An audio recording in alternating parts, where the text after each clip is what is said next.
नमस्कार दोस्तों, स्वागत है आपका मेरे चैनल एजुकेशन क्लासेस हिंदी में। आज हम लोग असिस्टेंट प्रोफेसर और यूजीसी नेट के सिलेबस में शामिल जो नाटक है चंद्रगुप्त, आज उसका अध्ययन करेंगे। और ये जो नाटक है इसके प्रश्न केवल इन्हीं दोनों परीक्षाओं में नहीं बल्कि अन्य परीक्षाओं में भी पूछे जाते हैं। यह नाटक बहुत ही महत्वपूर्ण है। चंद्रगुप्त के तो जयशंकर प्रसाद के तो सभी नाटक महत्वपूर्ण हैं, जैसे चंद्रगुप्त, स्कंदगुप्त, ध्रुव स्वामिनी, और इन तीनों से तो बहुत ही प्रश्न पूछे जाते हैं, तो इसका हमें अध्ययन अवश्य करना चाहिए। तो इसी क्रम में आज हम लोग चंद्रगुप्त नाटक के बारे में पढ़ेंगे। तो इस नाटक को शुरू करने से पहले इसके कुछ महत्वपूर्ण बिंदुओं को हम जान लेते हैं। जैसे जो यह चंद्रगुप्त नाटक है, तो चंद्रगुप्त जो है वो क्या है, वो मौर्य वंश का शासक है। मौर्य वंश का शासक बनेगा। और ये जो नाटक है ये इसका प्रकाशन वर्ष है 1931। कितना है? 1931 में इसका प्रकाशन हुआ था। यह जो नाटक है यह नाटक 1931 के पहले पूर्व में कल्याणी परिणय 1912 में जो प्रकाशित हुआ था, नागरिक प्रचारणी पत्रिका द्वारा प्रकाशित हुआ था। यह जो नाटक है यह पहले कल्याणी परिणय नाम से 1912 में नागरिक प्रचारणी पत्रिका के द्वारा प्रकाशित हुआ था, और बाद में इसी में कुछ और कथा जोड़ के इसको चंद्रगुप्त नाम से प्रकाशित किया गया था। फिर 1933 में भी देखिए, पहले क्या था, 1912 में था कल्याणी परिणय, फिर इसमें कुछ और जोड़ के कथा जोड़ के इसको चंद्रगुप्त नाम से किया गया। और फिर 1933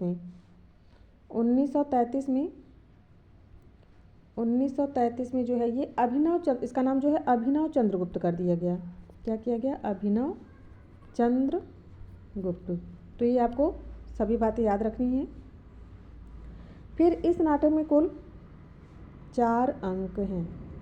कितने अंक हैं? 4 अंक हैं, और इसमें कुल 44 दृश्य हैं। 4 अंक और 44 दृश्य। इसके देखिए इसके पहले अंक में कितने दृश्य हैं? 11। देखिए 1 और ये 1 कर दीजिए। फिर ये 2 है, तो इस 11 से 1 कम रहेगा, कितना? 10 रहेगा। फिर इस 3 में इस 10 से कम 9 रहेगा, और चौथे में कुल 14 अंक। तो इसका क्रम आपको याद रखना पड़ेगा कि किस अंक में कितने दृश्य हैं। पहले अंक में 11, दूसरे में 10, तीसरे में 9 और चौथे में कुल 14 अंक हैं। तो ये बहुत ही आसानी से आप अपने दिमाग में 2-4 बार दोहरा लेंगे, 11 10 9 14, 11 10 9 14, तो आपको याद हो जाएगा। और ध्यान देने वाली बात है कि इस नाटक में कुल 13 गीत हैं। कितने हैं? कुल 13 गीत हैं। और इसमें जो है ये जो रस इसका है, तो चंद्रगुप्त नाटक का जो प्रधान रस है वो वीर रस है। क्या है? वीर रस है। और इसमें श्रृंगार रस भी है। श्रृंगार रस जो कि इसका सहयोगी रस है। श्रृंगार रस क्या है? एक इसका सहयोगी रस है। तो जो प्रधान रस है वीर रस, और श्रृंगार इसका सहयोगी रस है। और इसकी अगर हम शास्त्रीय परिभाषा के अनुसार देखें तो कार्नेलिया इसकी नायिका है। कौन है? कार्नेलिया। और चंद्रगुप्त, जो कि नाम से ही स्पष्ट है कि चंद्रगुप्त इसका ये नायक है, और कार्नेलिया क्या है? नायिका है। ये आपको ध्यान रखना है शास्त्रीय दृष्टि से। और इसमें लगभग कुल 22 वर्षों की कथा है। कितने वर्षों की? 22 वर्षों की कथा इसमें कही गई है। फिर इसमें आइए अब हम देखते हैं कि इसमें पात्र कौन कौन से हैं। तो पात्र के बारे में अगर हम देखते हैं तो इसमें पहले हम पुरुष पात्र को देखेंगे। पुरुष पात्र में देखिए पहले है चाणक्य, जिसका नाम क्या है? विष्णुगुप्त भी है। पूछा जा सकता है विष्णुगुप्त या मौर्य साम्राज्य का निर्माता कौन है? विष्णुगुप्त। तो आपको पहचानना पड़ेगा, आपको वहाँ कंफ्यूज नहीं होना है, चंद्रगुप्त नहीं लगाना है कि चंद्रगुप्त नाटक है तो वो जो है मौर्य साम्राज्य का निर्माता हो जाएगा। नहीं, वो मौर्य सम्राट है लेकिन निर्माता नहीं है। निर्माता जो है चाणक्य ही होगा।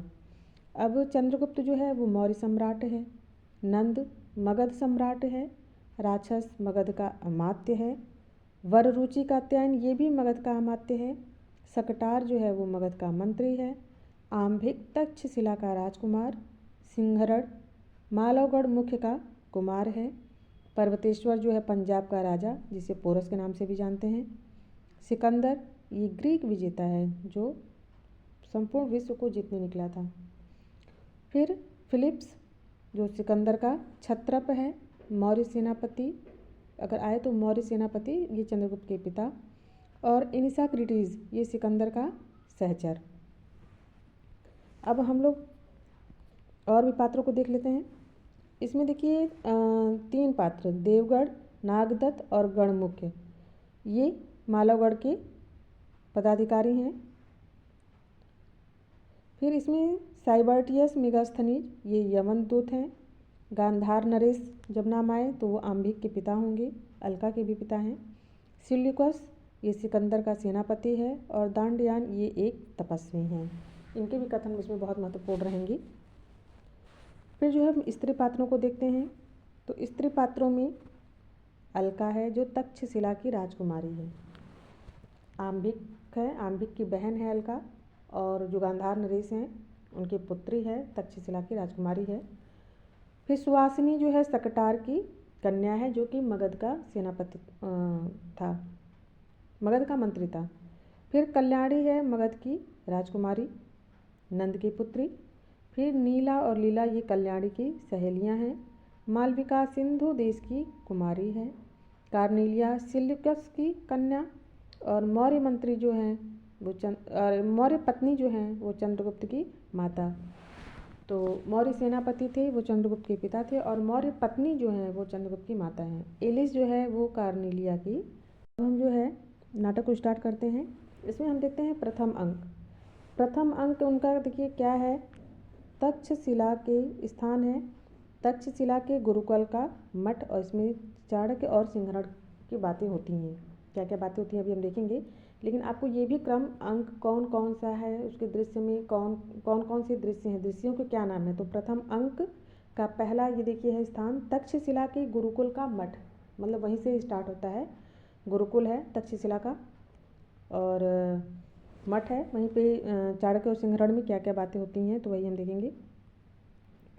पहले देखिए चाणक्य कहता है, सौम्य कुलपति ने मुझे गृहस्थ जीवन में प्रवेश करने की आज्ञा दे दी है।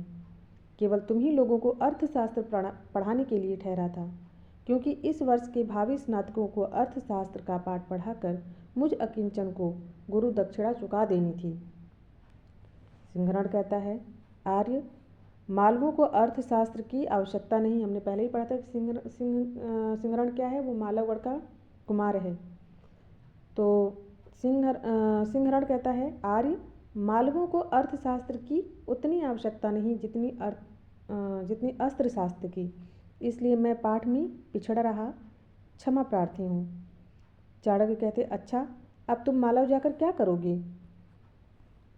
सिंहरण कहता है, अभी तो मैं मालव नहीं जाता, मुझे तक्षशिला की राजनीति पर दृष्टि रखने की आज्ञा मिली है। तक्षशिला की राजनीति जो चल रही है वहाँ पे अब सिंहरण को दृष्टि रखनी है। चाणक्य कहते हैं, मुझे प्रसन्नता है कि तुम्हारा अर्थशास्त्र पढ़ना सफल होगा। क्या तुम जानते हो कि यमनु के दूत यहाँ क्यों आए हैं। सिंहरण कहता है, मैं उसे जानने की चेष्टा कर रहा हूँ। आर्यावर्त का भविष्य लिखने के लिए कुचक्र और प्रताड़ना की लेखनी और मसीह प्रस्तुत हो रही है। उत्तरापथ के खंड राज्य द्वेष से जर्जर हैं, शीघ्र भयानक विस्फोट होगा। अब इतना कहते ही देखिए, उत्तरापथ के खंड राज्य द्वेष से जर्जर हैं, शीघ्र भयानक विस्फोट होगा, और यही कहता है तब तक सहसा आम्भिक और अलका का प्रवेश हो जाता है। और अलका और आम्भिक क्या हैं, भाई बहन हैं, और ये तक्षशिला के राजकुमार और राजकुमारी हैं। तो आम्भिक कहता है, कैसा विस्फोट, युवक तुम कौन हो। सिंहरण कहता है, एक मालव। आम्भिक कहता है, नहीं, विशेष परिचय की आवश्यकता है। सिंहरण कहता है, तक्षशिला गुरुकुल का एक छात्र। आम्भिक कहता है, देखता हूँ कि तुम दुर्विनीत भी हो। सिंहरण कहता है, कदापि नहीं राजकुमार, विनम्रता के साथ निर्भीक होना मालवों का एक वंशानुगत चरित्र है और मुझे तो तक्षशिला की शिक्षा का भी गर्व है। आम्बिक, परंतु तुम किसी विस्फोट की बातें अभी कर रहे थे और चाणक्य, क्या तुम्हारा भी इसमें कुछ हाथ है? चाणक्य चुप रहता है। आम्बिक फिर क्रोध से बोलता है, बोलो ब्राह्मण, मेरे राज्य में रहकर, मेरे अन्न पे से पलकर मेरे ही विरुद्ध कुचक्रों का सृजन। चाणक्य कहता है, राजकुमार, ब्राह्मण न किसी के राज्य में रहता है और न किसी के अन्न से पलता है। स्वराज्य में विचरता है और अमृत होकर जीता है। यह तुम्हारा मिथ्या गर्व है। ब्राह्मण सब कुछ सामर्थ्य रखने पर भी स्वेच्छा से इन माया स्तूपों को ठुकरा देता है, प्रकृति के कल्याण के लिए अपने ज्ञान का दान देता है। तो देखिए, आपको ये ध्यान रखना है कि ये जो कथन है ये चाणक्य के हैं। क्या कहता है कि राजकुमार, ब्राह्मण न किसी के राज्य में रहता है और न किसी के अन्न से पलता है, स्वराज्य में से विचरता है और अमृत होकर जीता है। यह तुम्हारा मिथ्या गर्व है। ब्राह्मण सब कुछ सामर्थ्य रखने पर भी स्वेच्छा से माया स्तूपों को ठुकरा देता है, प्रकृति के कल्याण के लिए अपने ज्ञान का दान देता है। आम्बिक कहता है, यह काल्पनिक महत्व माया जाल है। तुम्हारे प्रत्यक्ष नीच कर्म उन पर पर्दा नहीं डाल सकते। चाणक्य कहता है, सो कैसे होगा अविश्वासी क्षत्रिय? इसी से दस्यु और म्लेच्छ साम्राज्य बना रहे हैं और आर्य जाति पतन के कगारे पर खड़ी एक धक्के की राह देख रही है। आम्बिक कहता है, और तुम धक्का देने का कुचक्र विद्यार्थियों को सिखा रहे हो। सिंहरण कहता है, अब तक देखिए चाणक्य और आम्बिक कह रहे थे, अब सिंहरण बोलता है, विद्यार्थी और कुचक्र असंभव। यह तो वे ही कर सकते हैं जिनके हाथ में कुछ अधिकार हो, जिनका स्वार्थ समुद्र से भी विशाल और सुमेरु से भी कठोर हो, जो यवनों की मित्रता के लिए स्वर्ग वालिक तक। आम्बिक कहता है, बस बस दुर्धर्ष युवक, बता तेरा अभिप्राय क्या है। सिंहरण कहता है, कुछ नहीं। आम्बिक कहता है, नहीं, बताना होगा, मेरी आज्ञा है। फिर सिंहरण कहता है, कुछ नहीं। आम्बिक कह रहा है, बस बस दुर्धर्ष युवक, बता तेरा अभिप्राय क्या है। सिंहरण कहता है, कुछ नहीं। आम्बिक, नहीं, बताना होगा, मेरी आज्ञा है। सिंहरण कहता है, गुरुकुल में केवल आचार्य की आज्ञा सिरोधार्य है, अन्य आज्ञाएं अवज्ञा के कान से सुनी जाती हैं। राजकुमार, अलका कहती है, भाई, इस वन्य निर्झर के समान स्वच्छ और स्वच्छंद हृदय में कितना बलवान वेग है। यह अवज्ञा भी स्पृहणी है, जाने दो। आम्बिक कहता है, चुप रहो अलका, यह ऐसी बात नहीं है जो यूं ही उड़ा दी जाए, इसमें कुछ रहस्य है। चाणक्य चुपचाप मुस्कुराता है। सिंहरण कहता है, हाँ हाँ, रहस्य है। यवन आक्रमणकारियों के पुष्कल स्वर्ण से पुलकित होकर आर्यावर्त की सुख रजनी को शांति निद्रा में उत्तरापथ की अर्गला धीरे से खोलने का रहस्य है। क्यों राजकुमार, संभवतः तक्षशिलाधीश वाल्मीकि तक इसी रहस्य का उद्घाटन करने गए थे। मतलब आम्बिक जो है वो अब ग्रीकवासी जो सिकंदर है, जो भारत को जीतने आया है, उससे मिलने गया था। तो उसी पे वो कह रहा है सिंहरण कि हाँ हाँ, रहस्य है। अब देखिए, यवन, इसको ध्यान दीजिए, यवन आक्रमणकारियों के पुष्कल स्वर्ण से पुलकित होकर, स्वर्ण से देखिए सोने से पुलकित होकर आर्यावर्त का सुख रजनी की शांति निद्रा में उत्तरापर्थ की अर्गला धीरे से खोलने का रहस्य है। क्यों राजकुमार, संभवतः तक्षशिलाधीश वाल्मीकि तक इसी रहस्य का उद्घाटन करने गए थे। आम्बिक पैर पटक कर कहता है, ओह असह्य युवक, तुम बंदी हो। सिंहरण कहता है, कदापि नहीं, मालव कदापि बंदी नहीं हो सकता। आम्बिक तलवार खींचता है और तुरंत जो है अचानक चंद्रगुप्त का प्रवेश होता है और कहता है, चंद्रगुप्त कहता है, ठीक है, प्रत्येक निरपराध आर्य स्वतंत्र है, उसे कोई बंदी नहीं बना सकता। यह क्या राजकुमार, खड्ग को कोष में स्थान नहीं है क्या? सिंहरण कहता है व्यंग से, वह तो स्वर्ण से भर गया है। आम्बिक कहता है, तो तुम सब कुचक्र में लिप्त हो और इस मालव को तो मेरा अपमान करने का प्रतिफल मृत्युदंड अवश्य भोगना पड़ेगा। चंद्रगुप्त कहता है क्यों, क्या वह एक निस्सहाय छात्र तुम्हारे राज्य में शिक्षा पाता है और तुम एक राजकुमार हो, बस इसलिए? आंभिक तलवार चलाता है। चंद्रगुप्त अपनी तलवार पर उसे रोकता है। आंभिक की तलवार टूट जाती है। वह निस्सहाय होकर चंद्रगुप्त के आक्रमण की प्रतीक्षा करता है। बीच में अलका आ जाती है। सिंहरण कहता है वीर चंद्रगुप्त, बस जाओ राजकुमार, यहाँ कोई कुचक्र नहीं है, अपने कुचक्रों से अपनी रक्षा स्वयं करो। चाणक्य कहता है राजकुमारी, मैं गुरुकुल का अधिकारी हूँ, मैं आज्ञा देता हूँ कि तुम इस क्रोधाभिभूत कुमार को लिवा जाओ। रघुकुल में शस्त्रों का प्रयोग शिक्षा के लिए होता है, द्वंद्व युद्ध के लिए नहीं। विश्वास रखना, इस दुर्व्यवहार का समाचार महाराज के कानों तक न पहुँचेगा। अलका कहती है ऐसा ही हो, चलो भाई। क्षुब्ध जो आंभिक है उसके साथ चला जाता है। चाणक्य चंद्रगुप्त से कहते हैं तुम्हारा पाठ समाप्त हो चुका है और आज का यह कांड असाधारण है। मेरी सम्मति है कि तुम शीघ्र तक्षशिला का परित्याग कर दो और सिंहरण तुम भी। चंद्रगुप्त कहता है आर्य, हम मागध हैं और यह मालव, अच्छा होता कि यही गुरुकुल में हम लोग शस्त्र की परीक्षा भी देते। चाणक्य कहते हैं क्या यही मेरी शिक्षा है? बालकों की सी भी चपलता दिखलाने का यह स्थल नहीं है। तुम लोगों को समय पर शस्त्र का प्रयोग करना पड़ेगा, परंतु अकारण रक्तपात नीति विरुद्ध है। चंद्रगुप्त कहता है आर्य, संसार भर की नीति और शिक्षा का अर्थ मैंने यही समझा है कि आत्मसम्मान के लिए मर मिटना ही दिव्य जीवन है। सिंहरण मेरा आत्मीय है, मित्र है, उसका मान मेरा ही है। अब देखिए ये पंक्ति,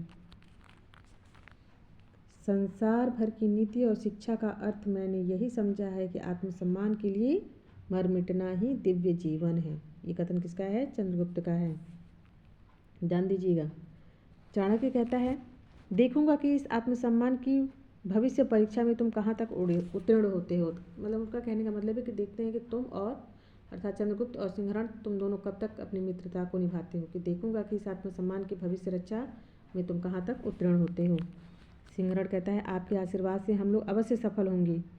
चाणक्य कहता है तुम मालव हो और यह मागध, यही तुम्हारे मान का अवसान है ना।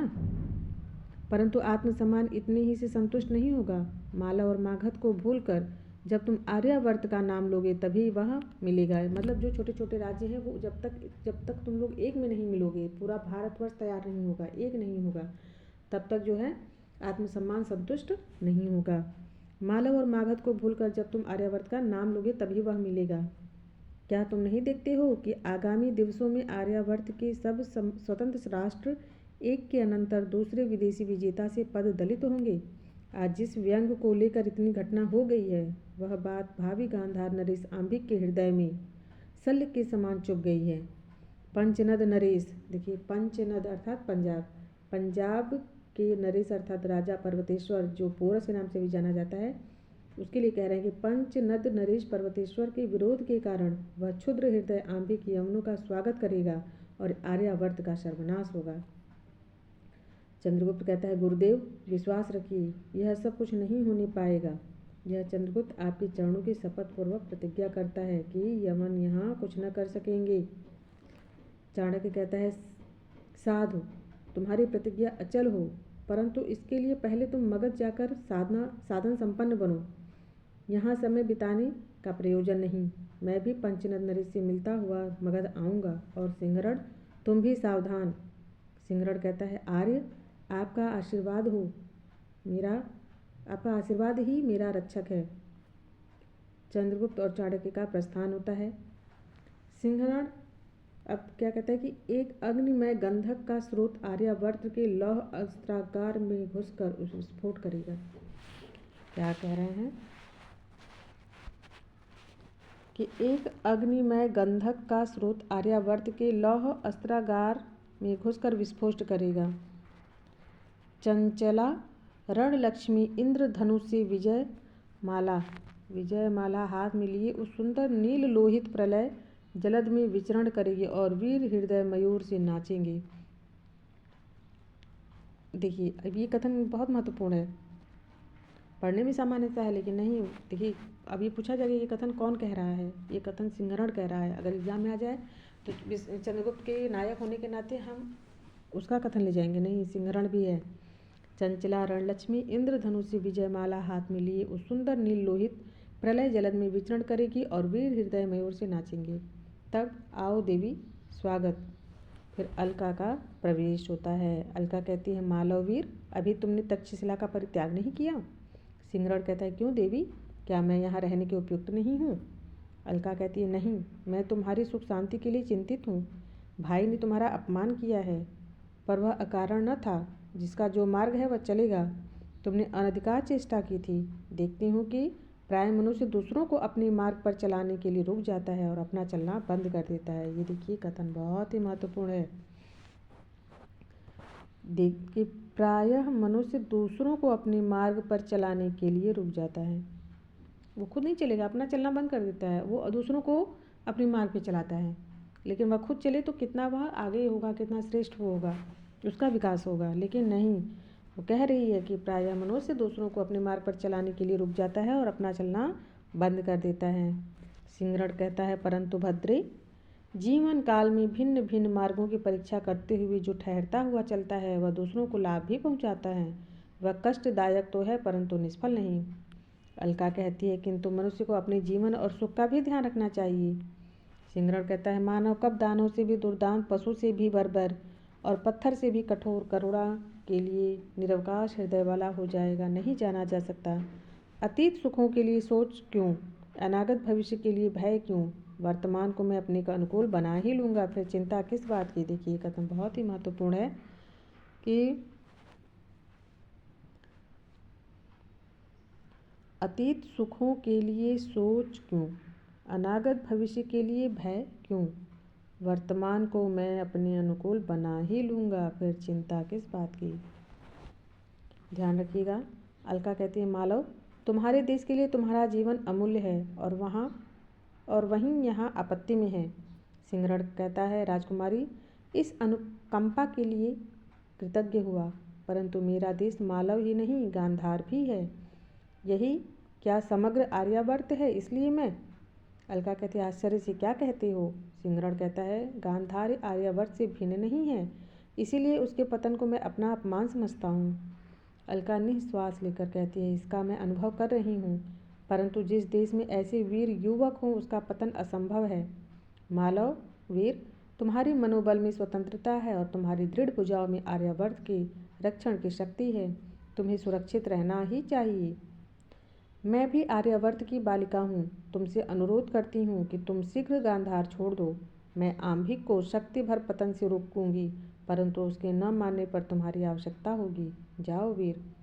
सिंहरण कहता है, अच्छा राजकुमारी, तुम्हारे स्नेहानुरोध से मैं जाने के लिए बाध्य हो रहा हूँ। शीघ्र ही चला जाऊँगा देवी, किंतु यदि किसी प्रकार सिंधु की प्रखर धारा को भी यवन सेना न पार कर सकती।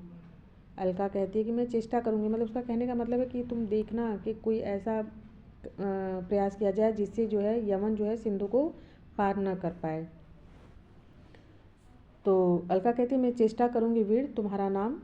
सिंहरण कहता है, मालागढ़ के राष्ट्रपति का पुत्र सिंहरण। अलका कहती है, अच्छा, फिर कभी। दोनों एक दूसरे को देखते हुए प्रस्थान करते हैं।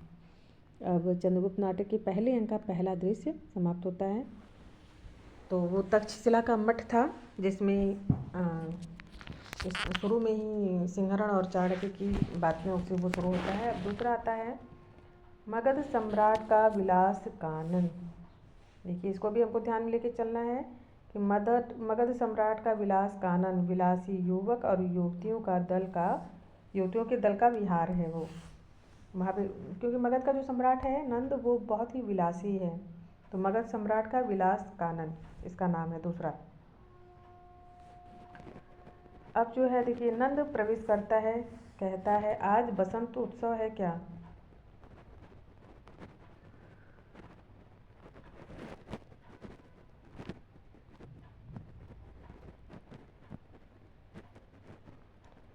नंद कहता है, आज बसंत उत्सव है क्या?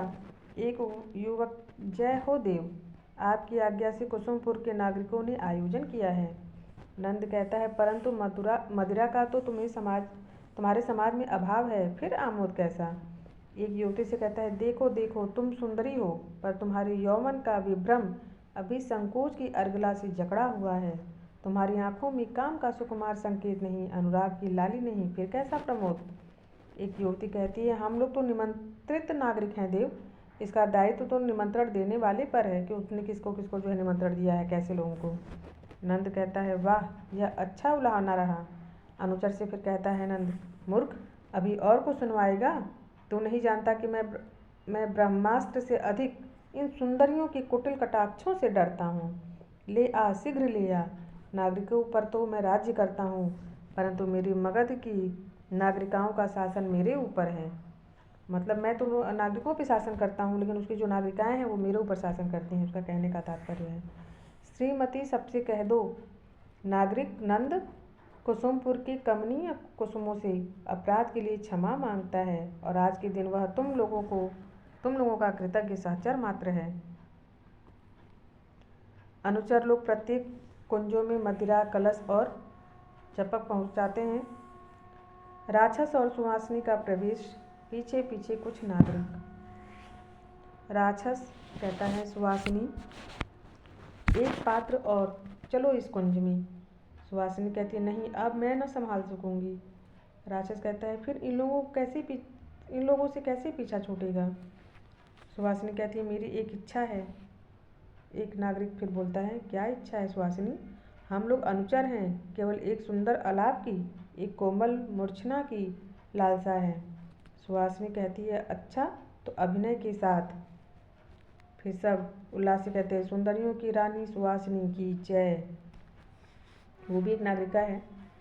सुवासिनी कहती है, परंतु राक्षस को कच का अभिनय करना पड़ेगा। कौन? राक्षस, जो मगध का अमात्य है, उसको। तो अब एक नागरिक कहता है कि और तुम देवयानी क्यों? यही ना, राक्षस सचमुच राक्षस होगा, यदि इसमें अनाकानी करे तो चलो राक्षस। दूसरा कहता है, नहीं मूर्ख, आर्य राक्षस का इतने बड़े कला कुशल विद्वान को किस प्रकार संबोधित करना चाहिए तो इतना भी नहीं जानता। अब उसका नाम राक्षस है तो इसलिए सब उसके हंसी उड़ा रहे हैं। आर्य राक्षस, इन नागरिकों की प्रार्थना से इस कष्ट को स्वीकार कीजिए। राक्षस उपयुक्त स्थान ग्रहण करता है, कुछ मूक अभिनय, फिर उसके बाद सुवासिनी का भाव सहित गान। तुम कनक किरण के अंतराल में लुक छिप कर चलते हो क्यों। अभी कि वो राक्षस है, उसका नाम राक्षस है, तो उसी पे वो कैसे कह रहे हैं कि तुम कनक किरण के अंतराल में लुक छिप कर चलते हो क्यों। नव मस्तक गर्व वहन करते, यौवन के घन रस कन ढरते। ये लाज भरे सौंदर्य बता दो, मौन बने रहते हो क्यों। अधरों के मधुर कगारों में, कलकल ध्वनि की गुंजारों में, मधुसरिता सी यह हंसी तरल अपनी पीते रहते हो क्यों।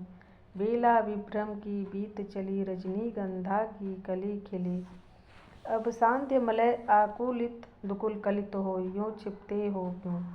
फिर साधु साधु की ध्वनि होने लगती है। तो इसमें जो है, जो ऊपर की जो दो लाइनें हैं, तुम कनक किरण के अंतराल में लुक छिप कर चलते हो क्यों, तो ये ज़्यादा महत्वपूर्ण है। आप याद रखिएगा कि ये गीत कौन गाता है, तो सुवासिनी गाती है द्वितीय अंक में, द्वितीय दृश्य में, पहले अंक के द्वितीय दृश्य में है। फिर जो है साधु साधु की ध्वनि होती है। नंद कहता है, उस अभिनेत्री को यहाँ बुलाओ। सुवासिनी नंद के समीप आकर प्रणत होती है। नंद कहता है, तुम्हारा अभिनय तो अभिनय नहीं हुआ। नागरिक कहता है, अपितु वास्तविक घटना जैसे देखने में आवे वैसी ही।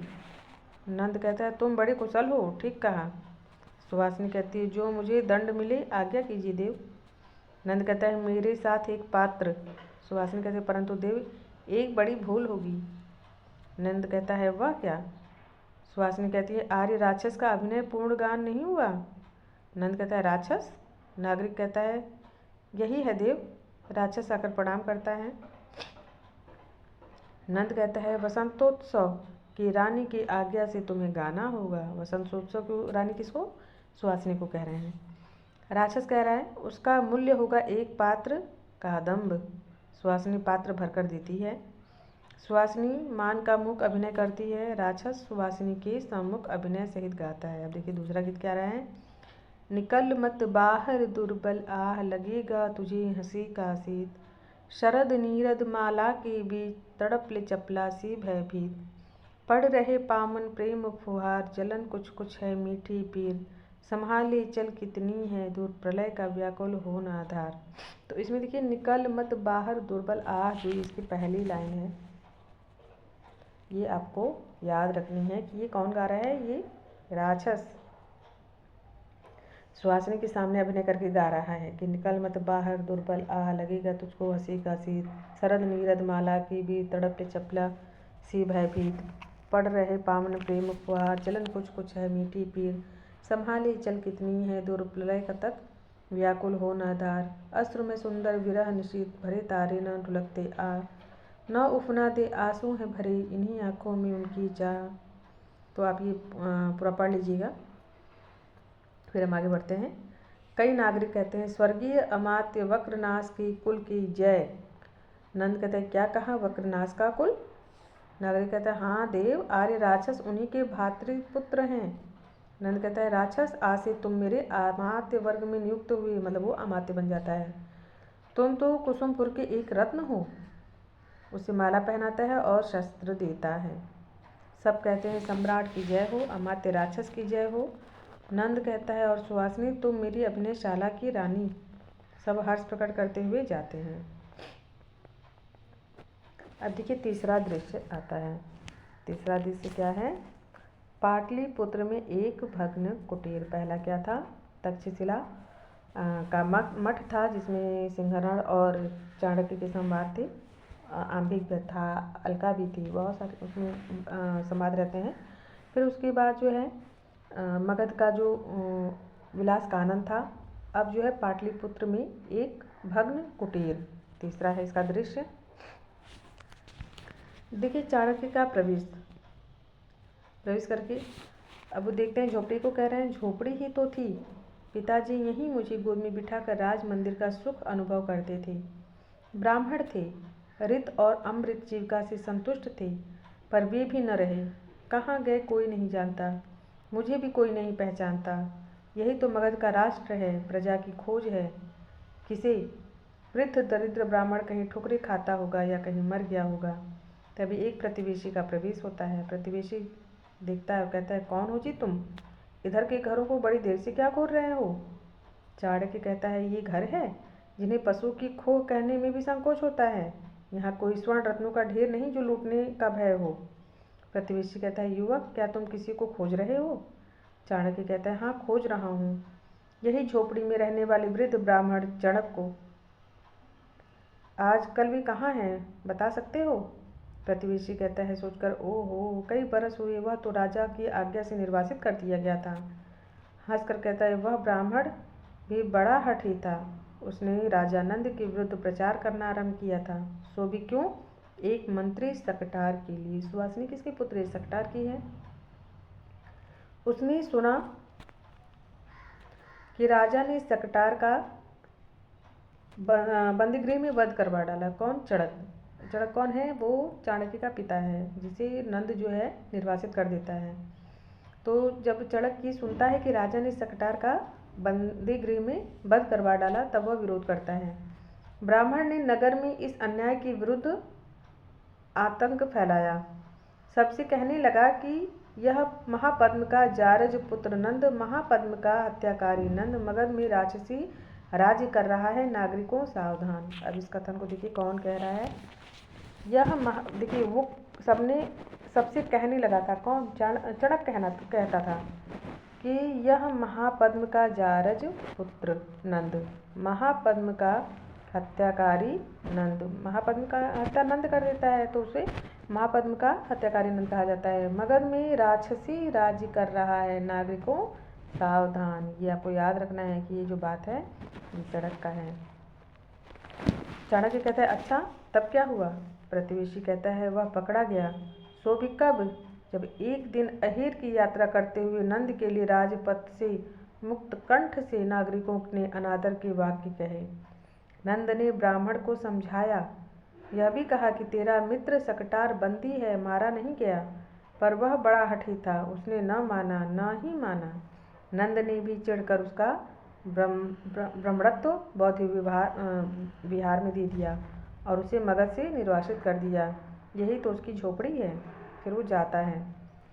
चाणक्य फिर उसे बुलाकर कहता है, अच्छा एक बात और बताओ। प्रतिवेशी कहता है, क्या पूछते हो जी? तुम इतना जान लो कि नंद को ब्राह्मणों से घोर शत्रुता है और वह बौद्ध धर्मानुयायी हो गया है। चाणक्य कहता है, होने दो, परंतु यह तो बताओ सकटार का कुटुंब कहाँ है? प्रतिवेशी कहता है, कैसे मनुष्य हो? अरे राजकोपानल में वे सब जल मरे। इतनी सी बात के लिए मुझे लौटाया था। छी। फिर जाना चाहता है। चाणक्य कहता है, हे भगवान, एक बात दया करके और बता दो, सकटार की कन्या सुवासिनी कहाँ है? प्रतिवेशी जोर से हंसता है, कहता है, युवक, वह बौद्ध विहार में चली गई थी, परंतु वहाँ भी न रह सकी। पहले तो अभिनय करती फिरती थी, आजकल कहाँ है नहीं जानता। फिर वह जाता है। चाणक्य कहता है कि पिता का पता नहीं, झोपड़ी भी न रह गई, सुवासिनी अभिनेत्री हो गई, संभवतः पेट की ज्वाला से। एक साथ दो दो कुटुंब का सर्वनाश और कुसुमपुर फूलों की सेज में ऊँग रहा है। क्या इसीलिए राष्ट्र की शीतल छाया का संगठन मनुष्य ने किया था? मगध मगध सावधान, इतना अत्याचार सहना असंभव है। तुझे उलट दूंगा, नया बनाऊंगा, नहीं तो नाश ही करूंगा। ठहर कर कहता है, एक बार चलूं नंद से कहूं, नहीं, परंतु मेरी भूमि मेरी वृत्ति वहीं मिल जाए। मैं शास्त्र व्यवसायी न रहूंगा, मैं कृषक बनूंगा। मुझे राष्ट्र की भलाई बुराई से क्या, तो चलूं। फिर देख कर कहता है, यह एक लकड़ी का स्तंभ अभी उसी झोपड़ी का खड़ा है। इसके साथ मेरे बाल्यकाल की सहस्रों भावरियाँ लिपटी हुई हैं, जिन पर मेरी धवल मधुर हंसी का आवरण चढ़ा रहता था। देखिए, वो याद करता है अपने पुराने बचपन के दिन को और कहता है कि यह लकड़ी का स्तंभ अभी उसी झोपड़ी का खड़ा है। अब इसके साथ मेरे बाल्यकाल की सहस्रों भावरियाँ लिपटी हुई हैं। सहस्रों भावरियाँ मतलब यादें लिपटी हुई हैं, जिन पर मेरी धवल मधुर हंसी का आवरण चढ़ा रहता था। मतलब मैं हंसता रहता था। शैशव की स्निग्ध स्मृति विलीन हो गई। फिर खंभा खींचकर गिराता चला जाता है। अब अगला देखिए। अब हम चौथे दृश्य में आते हैं। चौथा दृश्य क्या है? कुसुमपुर के सरस्वती मंदिर के उपवन का पथ। क्या है? कुसुमपुर के सरस्वती मंदिर के उपवन का पथ है।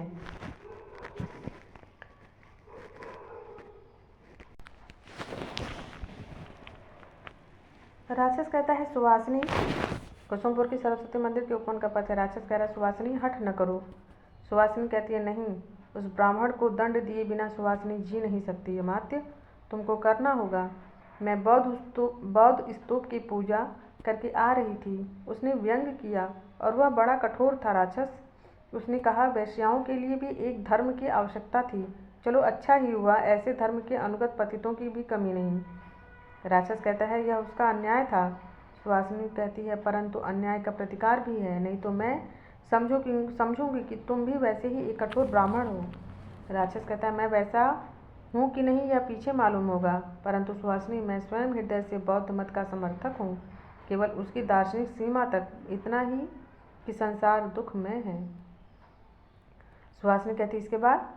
राक्षस कहता है, मैं इस क्षणिक जीवन की घड़ियों को सुखी बनाने का पक्षपाती हूँ। अब देखिए क्या कह रहा है, ये तो काफ़ी इम्पोर्टेंट है कि मैं इस क्षणिक जीवन की घड़ियों को सुखी बनाने का पक्षपाती हूँ। कौन? राक्षस। और तुम जानती हो कि मैंने ब्याह नहीं किया, परंतु भिक्षु भी न बन सका। सुहासिनी कहती है, तब आज से मेरे कारण तुमको राजचक्र में बौद्ध मत का समर्थन करना होगा। राक्षस कहता है, मैं प्रस्तुत हूँ। सुहासिनी कहती है, फिर तो मैं तुम्हारी हूँ। मुझे विश्वास है कि दुराचारी सदाचार के द्वारा शुद्ध हो सकता है और बौद्ध मत इसका समर्थन करता है, सबको शरण देता है। हम दोनों उपासक होकर सुखी बनेंगे। राक्षस कहता है, इतना बड़ा सुख स्वप्न का जाल आंखों में न फैलाओ। सुहासिनी कहती है, नहीं प्रिय, मैं तुम्हारी अनुचरी हूँ। मैं नंद की विलास लीला का क्षुद्र उपकरण बनकर नहीं रहना चाहती। ये कौन कह रही है? ये सुहासिनी कह रही। क्या कह रही है? मैं तुम्हारी अनुचरी हूँ, मैं नंद की विलास लीला का क्षुद्र उपकरण बनकर नहीं रहना चाहती। जाती है। तब राक्षस वो जाती है। फिर राक्षस जो है एक पर्दा उठ रहा है या गिर रहा है, समझ में नहीं आता। आँख मीचता और कहता है, सुवासिनी, कुसुमपुर का स्वर्गीय कुसुम मैं हस्तगत कर लूँ? नहीं, राजकोप होगा, परंतु जीवन वृथा है। मेरी विद्या, मेरा परिष्कृत विचार सब व्यर्थ है। सुवासिनी एक लालसा है, एक प्यास है, वह अमृत है, उसे पाने के लिए 100 बार मरूंगा। फिर नेपथ्य से आवाज़ आती है, हटो, मार्ग छोड़ दो। राक्षस कहता है कि कोई राजकुल की सवारी है क्या, तो चलूं? जाता है। फिर जो है रक्षियों के साथ शिविका पर राजकुमारी कल्याणी का प्रवेश होता है। अब देखिए राजकुमारी कल्याणी आ रही है, ये मगध की राजकुमारी है। कल्याणी शिविका से उतरती हुई लीला कौन है? उसकी सहेली है। शिविका उद्यान के बाहर ले जाने के लिए कहो और रक्षी लोग भी वहीं ठहरें। शिविका लेकर रक्षक जाते हैं। कल्याणी शिविका लेकर रक्षक जाते हैं। फिर कल्याणी कहती है देखकर, आज सरस्वती मंदिर में कोई समाज है क्या? जा तो नीला, देखा, मतलब एक मंदिर है जो सरस्वती मंदिर, उसमें बहुत भीड़ लगी हुई है। तो वही कह रही है कल्याणी की, जरा देख के आओ वहाँ कौन लोग हैं, मतलब कोई समाज है क्या? नीला जाती है। लीला कहती है, राजकुमारी चलिए हम श्वेत शिला पर बैठिए। यहाँ अशोक की छाया बड़ी मनोहर है। अभी तीसरे पहर का सूर्य कोमल होने पर भी स्पृहणीय नहीं। कल्याणी कहती है चल। दोनों जाकर बैठती हैं और नीला आती है देख के। नीला कहती है, राजकुमारी, आज तक्षशिला से लौटे हुए स्नातक लोग सरस्वती दर्शन के लिए आए हैं। कल्याणी कहती, क्या सब लौट आए हैं? नीला कहती है, यह तो न जान सकी। कल्याणी कहती है, अच्छा तू भी बैठ, देख कैसी सुंदर माधवी लता फैल रही है। महाराज के उद्यान में भी लताएं ऐसी हरी भरी नहीं, जैसे राज आतंक से वे भी डरी हुई हों। सच नीला, मैं देखती हूँ कि महाराज से कोई स्नेह नहीं करता, डरते भले ही हों। नीला कहती है, सखी, मुझ पर भी उनका कन्या सा ही स्नेह है, पर मुझे डर लगता है। कल्याणी कहती है, मुझे इतना बड़ा दुख है, देखती हूँ समस्त प्रजा उनसे त्रस्त और भयभीत रहती है। प्रचंड शासन करने के कारण उनका बड़ा दुर्नाम है। नीला कहती है, परंतु इसका उपाय क्या है? देख लीला, वे तो कौन इधर आ रहे हैं, चल हम लोग छिप जाएं। नीला कह रही है कि परंतु इसका उपाय क्या है? तो फिर वो लीला से कह रही है कि देख लीला, वे दो कौन इधर आ रहे हैं, चलो हम लोग छिप जाएं। सब कुंज में चली जाती हैं और दो ब्रह्मचारियों का प्रवेश होता है। एक ब्रह्मचारी कहता है, धर्मपालित, मगध को उन्माद हो गया है। वह जनसाधारण के अधिकार अत्याचारियों के हाथ में देकर विलासिता का स्वप्न देख रहा है। तुम तो गए नहीं, मैं अभी उत्तरापथ से आ रहा हूँ। गणतंत्रों में सब प्रजा वन्य विरुद्ध के समान स्वच्छंद फल फूल रही है। इधर उन्मत्त मगध साम्राज्य की कल्पना में निमग्न है। दूसरा स्नातक कहता है कि तुम ठीक कह रहे हो। महापद्म का जारज पुत्र नंद केवल शस्त्र बल और कूटनीति के द्वारा सदाचारों के सिर पर तांडव नृत्य कर रहा है। वह सिद्धांत विहीन नृशंस, कभी बौद्धों का पक्षपाती, कभी वैदिकों का अनुयायी बनकर दोनों में भेद नीति चलाकर बल संचय करता रहता है। मूर्ख जनता धर्म की ओट में नचाई जा रही है, परंतु तुम देश विदेश देख कर आए हो। आज मेरे घर पर तुम्हारा निमंत्रण है, वहाँ सबको तुम्हारी यात्रा का विवरण सुनने का अवसर मिलेगा। पहला कहता है चलो। दोनों जाते हैं। फिर कल्याणी बाहर आती है, वो अपनी सखियों नीला और लीला के साथ छिपी रहती है, फिर बाहर आ जाती है। कल्याणी कहती है, सुनकर हृदय की गति रुकने लगती है। इतना कदर्थित राजपद, जिसे साधारण नागरिक भी घृणा की दृष्टि से देखता है, कितने मूल्य का है लीला। नेपथ्य से अब पीछे से आवाज़ आती है, भागो भागो, यह राजा का अहेरी चीता पिंजड़े से निकल भागा है, भागो भागो। तीनों डरती हुई कुंज में छिपने लगती हैं। चीता आता है, दूर से तीर आकर उसका सिर भेद कर निकल जाता है। धनुष लिए हुए चंद्रगुप्त का प्रवेश होता है। मतलब तीनों जो है जब छिपने लगती हैं तो चीता जब आ जाता है तो चंद्रगुप्त जो है तीर चलाता है और शेर के सिर में लग जाता है। फिर चंद्रगुप्त का प्रवेश हो जाता है। चंद्रगुप्त कहता है, कौन यहाँ है? किधर से स्त्रियों का क्रंदन सुनाई पड़ा था? देखकर, अरे यहाँ तो 3 सुकुमारियाँ हैं। भद्रे, पशु ने कुछ चोट तो नहीं पहुंचाया? लीला कहती है साधु वीर, राजकुमारी की प्राण रक्षा के लिए तुम्हें अवश्य पुरस्कार मिलेगा। चंद्रगुप्त कहता है कौन राजकुमारी? कल्याणी देवी। लीला कहती है हाँ यही है, यही न है, भय से मुख विवर्ण हो गया है। चंद्रगुप्त कहता है राजकुमारी, मौर्य सेनापति का पुत्र चंद्रगुप्त प्रणाम करता है। कल्याणी स्वस्थ होकर सलज्ज कहती है नमस्कार चंद्रगुप्त, मैं कृतज्ञ हुई, तुम भी स्नातक होकर लौटे हो? चंद्रगुप्त कहता है हाँ देवी, तक्षशिला में 5 वर्ष रहने के कारण यहाँ के लोगों को पहचानने में विलम्ब होता है। जिन्हें किशोर छोड़कर गया था अब वे तरुण दिखाई पड़ते हैं। मैं अपनी कई बाल सहचरों को भी पहचान न सका। कल्याणी कहती है परंतु मुझे आशा थी कि तुम मुझे न भूल जाओगी। चंद्रगुप्त कहता है देवी, यह अनुचर सेवा के लिए उपयुक्त अवसर पर ही पहुँचा, चलिए शिविका तक पहुँचा दूँ। और सब चले जाते। अब फिर हम लोग आगे देखते हैं। मगध में नंद की राजसभा, राक्षस और सभासदों के साथ नंद।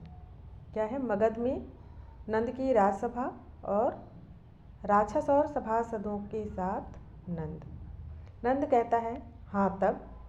राक्षस कहता है जो उसका अमात्य है कि दूत लौट आए और उन्होंने कहा है कि पंच नद नरेश को यह संबंध स्वीकार नहीं। नंद कहता है क्यों? संबंध अर्थात कल्याणी का वहाँ पे रिश्ता भेजा जाता है, जिसे पंचनद नरेश जो पर्वतेश्वर है, जिसे पोरस कहा जाता है, वो इनकार कर देता है इस रिश्ते से। तो नंद पूछता है क्यों? राक्षस कहता है कि प्राच्य देश के बौद्ध और शूद्र राजा की कन्या से वे परिणय नहीं कर सकते। नंद कहता है इतना गर्व? राक्षस, यह उसका गर्व नहीं, यह धर्म का दंभ है, व्यंग है, मैं इसका फल चखा दूंगा। मगध जैसे शक्तिशाली राष्ट्र का अपमान करके कोई यूं ही नहीं बच जाएगा। ब्राह्मणों का यह। फिर तब तक प्रतिहार का प्रवेश होता है। तो प्रतिहार कहता है जय हो देव, मगध से शिक्षा के लिए गए हुए तक्षशिला के स्नातक आए हैं। नंद कहता है लिवा आओ। फिर द्वारिक का जो है प्रस्थान होता है। चंद्रगुप्त के साथ कई स्नातकों का प्रवेश होता है। स्नातक कहते हैं राजाधिराज की जय हो। नंद कहता है स्वागत अमात्य, वर रुचि अभी नहीं आए, देखो तो। प्रतिहारी का प्रस्थान और वर रुचि के साथ में प्रवेश होता है। मतलब जब वो कह देते हैं कि वर रुचि अभी नहीं आए हैं तो प्रतिहारी जाता है और फिर वर रुचि के साथ वो आता है, दोनों लोग आते हैं, वर रुचि और प्रतिहार। फिर वर रुचि कहते हैं कि जय हो देव, मैं स्वयं आ रहा था। नंद कहते हैं तक्षशिला से लौटे हुए स्नातकों की परीक्षा लीजिए। वर रुचि कहते हैं राजाधिराज, जिस गुरुकुल में मैं स्वयं परीक्षा देकर स्नातक हुआ हूँ उसके प्रमाण की भी पुनः परीक्षा अपने गुरुजनों के प्रति अपमान करना है। नंद कहता है किंतु राजकोष का रुपया व्यर्थ ही स्नातकों को भेजने में लगता है या इसका सदुपयोग होता है, इसका निर्णय कैसे हो? राक्षस कहता है केवल सद्धर्म की शिक्षा ही मनुष्यों के लिए पर्याप्त है और वह तो मगध में ही मिल सकती है। फिर तब तक चाणक्य का सहसा प्रवेश होता है। त्रस्त द्वारिक पीछे पीछे आता है, क्योंकि द्वारिक उसे रोकते हैं चाणक्य क्यों, और चाणक्य नहीं रुकते हैं, वो आते हैं अचानक से और उनके पीछे द्वारिक भी जो रहता है, वो भी जो द्वार पे रहता है उसको द्वारिक कहा जा रहा है, तो वो भी पीछे पीछे आता है। चाणक्य कहता है परंतु बौद्ध धर्म की शिक्षा मानव व्यवहार के लिए पूर्ण नहीं हो सकती, भले ही वह संघ विहार में रहने वालों के लिए उपयुक्त हो। ये बात कौन कहता है? ये चाणक्य कहते हैं। क्या कहते हैं? कि बौद्ध धर्म की शिक्षा मानव व्यवहार के लिए पूर्ण नहीं हो सकती, भले ही वह संघ विहार में रहने वालों के लिए उपयुक्त हो। तो नंद कहते हैं तुम अनधिकार चर्चा करने वाले कौन हो जी? चाणक्य कहता है तक्षशिला से लौटा हुआ एक स्नातक ब्राह्मण। नंद कहता है ब्राह्मण? ब्राह्मण, जिधर देखो कृत्या के समान इनकी शक्ति ज्वाला धधक रही है। चाणक्य कहता है नहीं महाराज, ज्वाला कहाँ, भस्मावगुंठित अंगारे रह गए हैं। राक्षस कहता है तब भी इतना ताप? चाणक्य कहता है वह तो रहेगा ही, जिस दिन उसका अंत होगा उसी दिन आर्यावर्त का ध्वंस होगा। यदि अमात्य ने ब्राह्मण नाश करने का विचार किया हो तो जन्मभूमि की भलाई के लिए उसका त्याग कर दें, क्योंकि राष्ट्र का शुभ चिंतन केवल ब्राह्मण ही कर सकते हैं। एक जीव की हत्या से डरने वाले तपस्वी बौद्ध सिर पर मंडराने वाली विपत्तियों से, रक्त समुद्र की आंधियों से आर्यावर्त की रक्षा करने में असमर्थ प्रमाणित होंगे। नंद कहता है ब्राह्मण तुम बोलना नहीं जानते हो तो चुप रहना सीखो। चाणक्य कहता है महाराज उसे सीखने के लिए मैं तक्षशिला था और मगध का सिर ऊंचा करके उसी गुरुकुल में मैंने अध्यापन का कार्य भी किया है, इसलिए मेरा हृदय यह नहीं मान सकता कि मैं मूर्ख हूँ। नंद कहता है तुम चुप रहो। चाणक्य कहता है एक बात कहकर महाराज। राक्षस कहता है क्या? चाणक्य कहता है कि यवनों की विकट वाहिनी निषद पर्वतमाला तक पहुंच गई है। यवनों की जो विकट वाहिनी अर्थात जो सेना है वो पर्वतमाला तक पहुंच गई है। तक्षशिलाधीश की भी उसमें अभिसंधि है, मतलब तक्षशिला के जो राजा हैं, राजा क्या आम्भिक जो होता है वो उनसे मिल गया रहता है, तो अभिसंधि है। संभवतः समस्त आर्यावर्त पादाक्रांत होगा। उत्तरापथ में बहुत से छोटे छोटे गणतंत्र हैं। उनका कहना है कि केवल एक ही राज्य को नहीं जीतेगा, एक ही राज्य पे हमला नहीं करेगा, बल्कि वह पूरे आर्यावर्त को जीतने आया है और सभी उससे प्रभावित भी होंगे। उत्तरापथ में बहुत से छोटे छोटे गणतंत्र हैं, वे उस सम्मिलित परसिक यमन बल को रोकने में असमर्थ होंगे। अकेले पर्वतेश्वर ने साहस किया है, इसलिए मगध को पर्वतेश्वर की सहायता करनी चाहिए। मतलब पर्वतेश्वर जो है वो यवनों की सेना से लड़ने के लिए तत्पर हैं, तैयार हैं, तो वो नंद से कह रहे हैं कि मगध को भी उनकी सहायता करनी चाहिए। फिर कल्याणी का प्रवेश होता है। कल्याणी कहती है पिताजी मैं पर्वतेश्वर के गर्व की परीक्षा लूँगी। मैं वृषल कन्या हूँ। उस क्षत्रिय को यह सिखा दूंगी कि राजकन्या कल्याणी किसी छत्राणी से कम नहीं। सेनापति को आज्ञा दीजिए कि आसन्न गांधार युद्ध में मगध की एक सेना अवश्य जाए और मैं स्वयं उसका संचालन करूंगी। पराजित पर्वतेश्वर को सहायता देकर उसे नीचा दिखाऊंगी। और नंद हंसता है। राक्षस कहता है राजकुमारी राजनीति महलों में नहीं रहती, इसे हम लोगों के लिए छोड़ देना चाहिए। देखिए ये कथन जो है बहुत ही महत्वपूर्ण है। पर राक्षस क्या कहता है कि राजकुमारी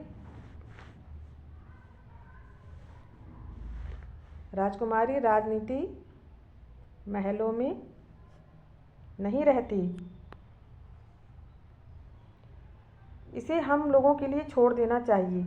उद्धत पर्वतेश्वर अपने गर्व का फल भोगे और ब्राह्मण चाणक्य परीक्षा देकर ही कोई साम्राज्य नीति समझने का अधिकारी नहीं हो जाता।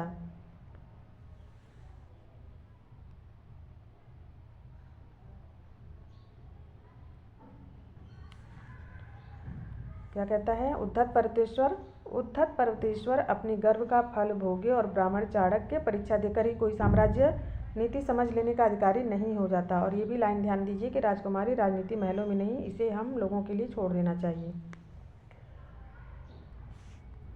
चाणक्य कहता है सच है बौद्ध अमात्य, परंतु यवन आक्रमणकारी बौद्ध और ब्राह्मण का भेद नहीं रखेंगे।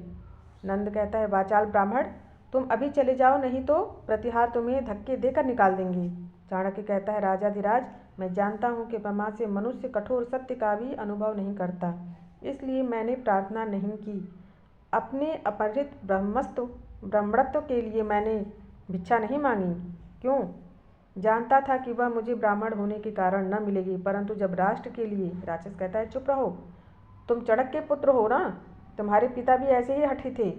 नंद कहता है क्या? उसी विद्रोही ब्राह्मण की संतान, निकालो इसे अभी यहाँ से। प्रतिहारी आगे आता है। चंद्रगुप्त सामने आकर उसे रोकता है। चंद्रगुप्त कहता है सम्राट मैं प्रार्थना करता हूँ कि गुरुदेव का अपमान न किया जाए, मैं भी उत्तरापथ से आ रहा हूँ। आर्य चाणक्य ने जो कुछ कहा है वह साम्राज्य के हित की बात है, उस पर विचार किया जाए। नंद कहता है कौन? सेनापति मौर्य का कुमार चंद्रगुप्त। चंद्र कहता है हाँ देव, मैं युद्ध नीति सीखने के लिए ही तक्षशिला भेजा गया था। मैंने अपनी आंखों गांधार का उपपल्लव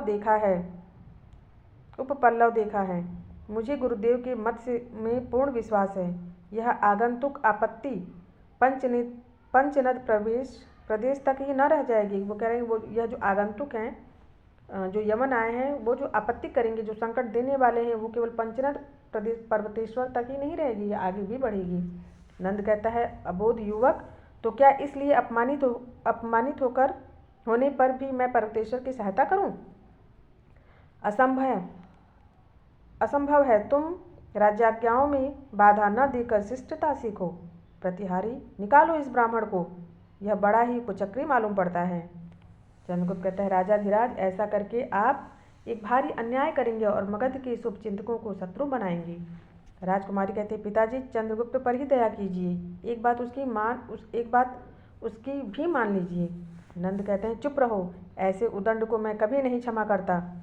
और सुनो चंद्रगुप्त, तुम भी यदि इच्छा हो तो इस ब्राह्मण के साथ जा सकते हो। अब कभी मगध में मुंह न दिखाना। प्रतिहारी दोनों को निकालना चाहता है, लेकिन चाणक्य रुकता है और रुककर क्या कहता है, सावधान नंद, तुम्हारी धर्मांधता से प्रेरित राजनीति आंधी की तरह चलेगी, उसमें नंद वंश समूल उखड़ेगा। नियति सुंदरी के भावों में बल पड़ने लगा है, समय आ गया है कि शूद्र राज सिंहासन से हटाए जाएं और सच्चे क्षत्रिय मूर्धाभिषिक्त हों। नंद कहता है, यह समझकर कि ब्राह्मण अबध्य है तो मुझे भय दिखलाता है। प्रतिहारी इसकी शिखा पकड़कर इसे बाहर करो। प्रतिहारी उसकी शिखा पकड़कर घसीटता है। वह निशक और दृढ़ता से कहता है, खींच ले ब्राह्मण की शिखा, शूद्र के अन्न से पले हुए कुत्ते खींच ले, परंतु यह शिखा नंद कुल की काल सर्पिणी है, वह तब तक न बंधन में होगी जब तक नंद कुल निशेष न होगा। अर्थात वो जो चाणक्य है वो कहते हैं कि अब जब तक नंद कुल का नाश नहीं हो जाएगा तब तक यह ब्राह्मण अपनी शिखा को नहीं बांधेगा, यह जो शिखा है यह खुली रहेगी। नंद कहता है, इसे बंदी करो। चाणक्य बंदी किया जाता है। फिर जो है छठवां दृश्य आता है, प्रथम अंक का छठवां दृश्य। और अब क्या है, सिंधु तट, अलका और मालविका। अलका कौन है? वो है आम्भिक की बहन, तक्षशिला की राजकुमारी, और मालविका सिंधु की कुमारी है। मालविका कहती है, राजकुमारी, मैं देख आई, उद्भांड में सिंधु पर सेतु बन रहा है। युवराज स्वयं उसका निरीक्षण करते हैं और मैंने उक्त सेतु का एक मानचित्र भी किया था। यह कुछ अधूरा सा रह गया है। अर्थात मालविका जो है मानचित्र देती है और वह मानचित्र अधूरा रहता है, पर इसके देखने से कुछ आभास मिल जाएगा, मतलब ये पता चल जाएगा कि जो सीढ़ियाँ बनाई जा जो रास्ता बनाया जा रहा है पर्वतेश्वर तक पहुँचने के लिए, उसके बीच में नदी पड़ती है और उसी नदी पर एक रास्ता बनाया जा रहा है, तो उसका वो नक्शा बना लेती है और उसी नक्शे को वो पूरा तो नहीं कर पाती है, लेकिन वो कहते हैं कि इससे थोड़ा मतलब आभास हो जाएगा कि ये कैसे बना है।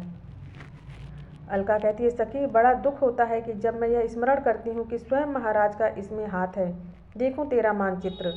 मालविका मानचित्र देती है, अलका उसे देखने लगती है। एक यवन सैनिक का प्रवेश। वह मानचित्र अलका से लेना चाहता है। अलका कहती है, दूर हो दुर्विनीत दस्यु।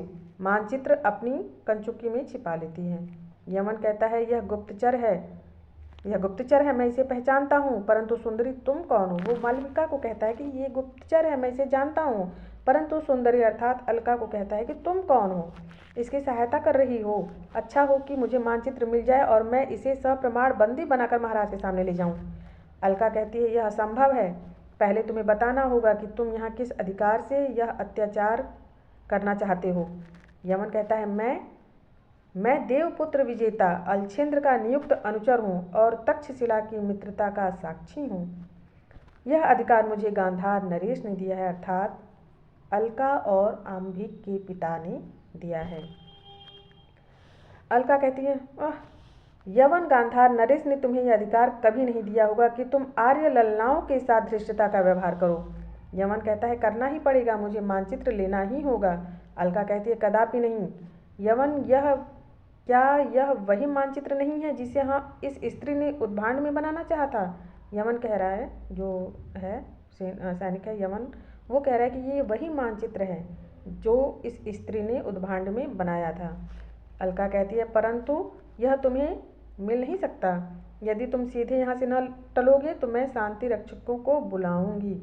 यमन कहता है, तब तो मेरा उपकार होगा, क्योंकि इस अंगूठी को दिखाकर या देखकर वे मेरी ही सहायता करेंगे। और अंगूठी वो दिखाता है। अलका देखकर सिर पकड़ लेती है। ओह! यमन कहता है, हंसता हुआ कहता है, अब ठीक पथ पर आ गई होगी बुद्धि, लाओ मानचित्र मुझे दे दो। अलका निस्सहाय इधर उधर देखती है। तब तक सिंहरण का प्रवेश होता है। तो सिंहरण चौंक कर कहता है, हाँ कौन? राजकुमारी और यह यमन? अलका कहती है महावीर, स्त्री की मर्यादा को न समझने वाले इस यमन को तुम समझा दो कि यह चला जाए। सिंहरण कहता है यमन, क्या तुम्हारे देश की सभ्यता तुम्हें स्त्रियों का सम्मान करना नहीं सिखाती? क्या सचमुच तुम बर्बर हो? यमन कहता है मेरी उस सभ्यता ने ही मुझे रोक लिया है, नहीं तो मेरा यह कर्तव्य था कि मैं उस मानचित्र को किसी भी पुरुष के हाथ में होने से उसे जैसे बनता ले ही लेता। सिंहरण कहता है तुम बड़े प्रगल्भ हो यमन, क्या तुम्हें भय नहीं कि तुम एक दूसरे राज्य में ऐसा आचरण करके अपनी मृत्यु बुला रहे हो? यमन कहता है उसे आमंत्रण देने के लिए ही उतनी दूर से आया हूँ। सिंहरण कहता है राजकुमारी, यह मानचित्र मुझे देकर आप निरापद हो जाएं, फिर मैं देख लूँगा। अलका मानचित्र देती हुई कहती है तुम्हारे ही लिए तो यह मंगवाया था। अर्थात इसमें जो अलका है वो सिंहरण से प्रेम करती है, सिंहरण भी अलका को प्रेम करता है। सिंहरण उसे रखते हुए कहता है ठीक है, मैं रुका भी इसीलिए था। यमन से कहता है हाँ जी, कहो अब तुम्हारी क्या इच्छा है? यमन खड्ग निकाल कर कहता है मानचित्र मुझे दे दो या प्राण देना होगा। सिंहरण कहता है उसके अधिकारों का निर्वाचन खड्ग करेगा, तो फिर सावधान हो जाओ। फिर तलवार खींचता है। यमन के साथ युद्ध, सिंहरण घायल होता है, परंतु यमन को उसके भीषण प्रत्याक्रमण से भय होता है और वह भाग निकलता है। अलका कहती है वीर, यद्यपि तुम्हें विश्राम की आवश्यकता है, परंतु अवस्था बड़ी भयानक है। वह जाकर कुछ उत्पात मचावेगा। पिताजी पूर्ण रूप से यवनों के हाथ में आत्मसमर्पण कर चुके हैं। सिंहरण हंसता है और रक्त पोंछता हुआ कहता है मेरा काम हो गया राजकुमारी, मेरी नौका प्रस्तुत है, मैं जाता हूँ, परंतु बड़ा अनर्थ हुआ चाहता है। क्या गांधार नरेश किसी तरह न मानेंगे? अलका कहती है कदापि नहीं, पर्वतेश्वर से उनका बद्धमूल बैर है। सिंहरण कहता है अच्छा देखा जाएगा जो कुछ होगा। देखिए मेरी नौका आ रही है, अब विदा मांगता हूँ। सिंधु में नौका आती है। घायल सिंहरण उस पर बैठता है। सिंहरण और अलका दोनों एक दूसरे को देखते हैं।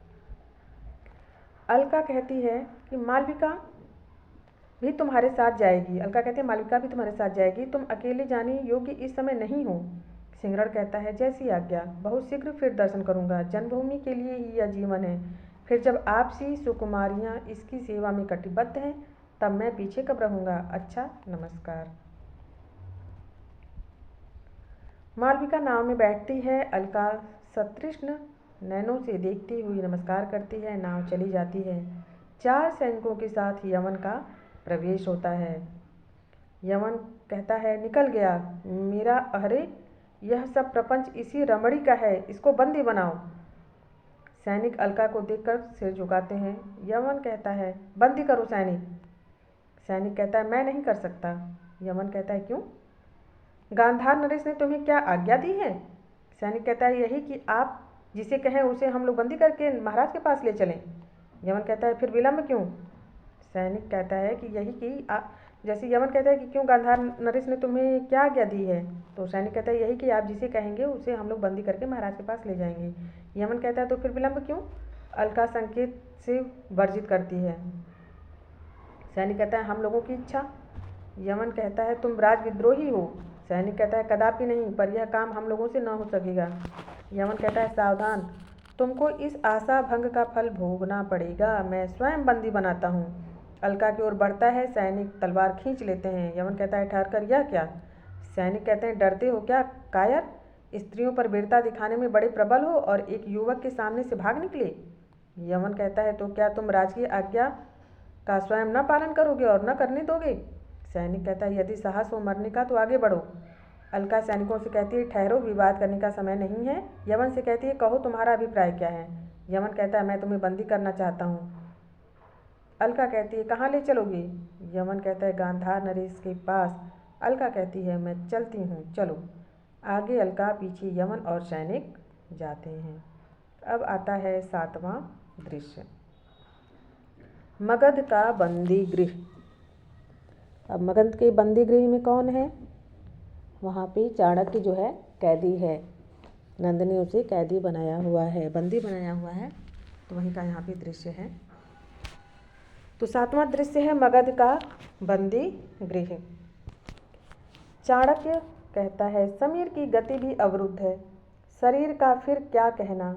परंतु मन में इतनी संकल्प और विकल्प। एक बार निकल नहीं पाता तो दिखा देता कि इस दुर्बल हाथों में साम्राज्य उलटने की शक्ति है और ब्राह्मण के कोमल हृदय में कर्तव्य के लिए प्रलय की आंधी चला देने की भी कठोरता है। जकड़ी हुई लौह श्रृंखलें, एक बार तो फूलों की माला बन जा और मैं मदोन्मत्त विलासी के समान तेरी सुंदरता को भंग कर दूं। कौन कह रहा है? चाणक्य कह रहा है। ध्यान दीजिएगा क्या कह रहे हैं। जकड़ी हुई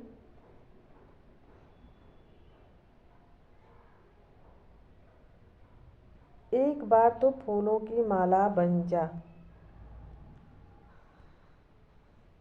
एक बार तो फूलों की माला बन जा और मैं मदोन्मत्त विलासी के समान तेरी सुंदरता को भंग कर दूं। क्या रोने लगूं? इस निष्ठुर यंत्रणा की कठोरता से बिलबिलाकर दया की भिक्षा मांगूं कि मुझे भोजन के लिए एक मुट्ठी चने जो देते हो न दो, एक बार स्वतंत्र कर दो। नहीं चाणक्य, ऐसा नहीं करना। नहीं तो भी साधारण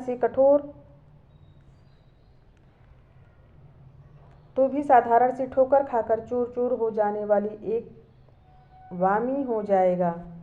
तब मैं आज से प्रण करता हूँ कि दया किसी से न मांगूंगा और अधिकार तथा अवसर मिलने पर किसी पर न करूँगा। फिर ऊपर देखता है, ऊपर देखकर कहता है, क्या कभी नहीं? हाँ, कभी किसी पर नहीं। मैं प्रलय के समान अबाध गति और कर्तव्य में इंद्र के समान, वज्र के समान भयानक बनूंगा। किवाड़ खुलता है, वर रुचि और राक्षस का प्रवेश होता है। राक्षस कहता है, स्नातक अच्छे तो हो? चाणक्य कहता है, बुरे कब थे बौद्ध अमात्य?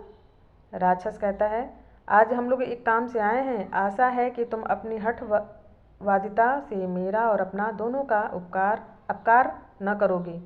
वरुचि कहता है, हाँ चाणक्य, अमात्य का कहना मान लो। चाणक्य कहता है, भिक्षोपजीवी ब्राह्मण, मतलब भिक्षा पर जीने वाला ब्राह्मण, क्या बौद्धों का संग करते करते तुम्हें अपनी गरिमा का संपूर्ण विस्मरण हो गया? चाटुकारों के समान हाँ में हाँ मिलाकर जीवन की कठिनाइयों से बचकर मुझे भी कुत्ते का पाठ पढ़ाना चाहते हो? भूलो मत, यदि राक्षस देवता हो जाए तो उसका विरोध करने के लिए मुझे ब्राह्मण से दैत्य बनना पड़ेगा।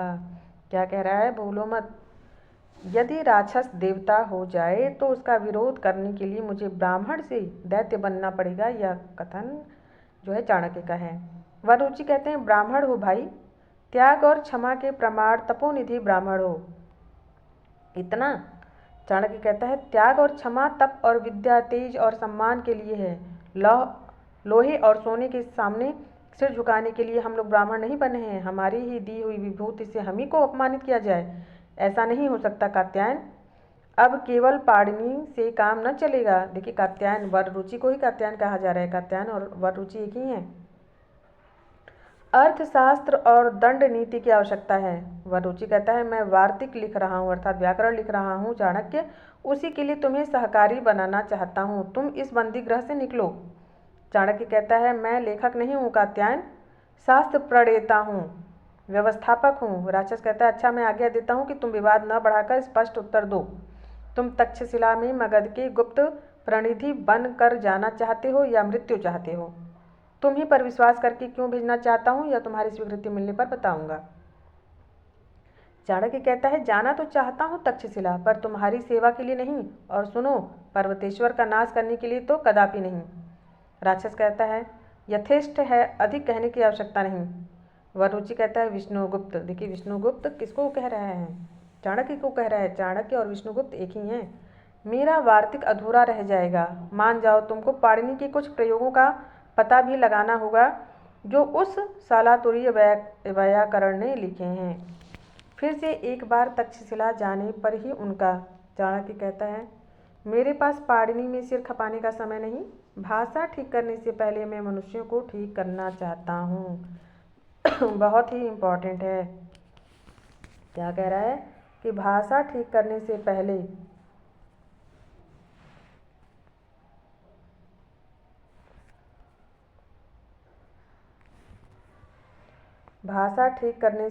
मैं मनुष्यों को ठीक करना चाहता हूँ। कौन कहता है? चाणक्य कहता है। वरुचि कहते हैं,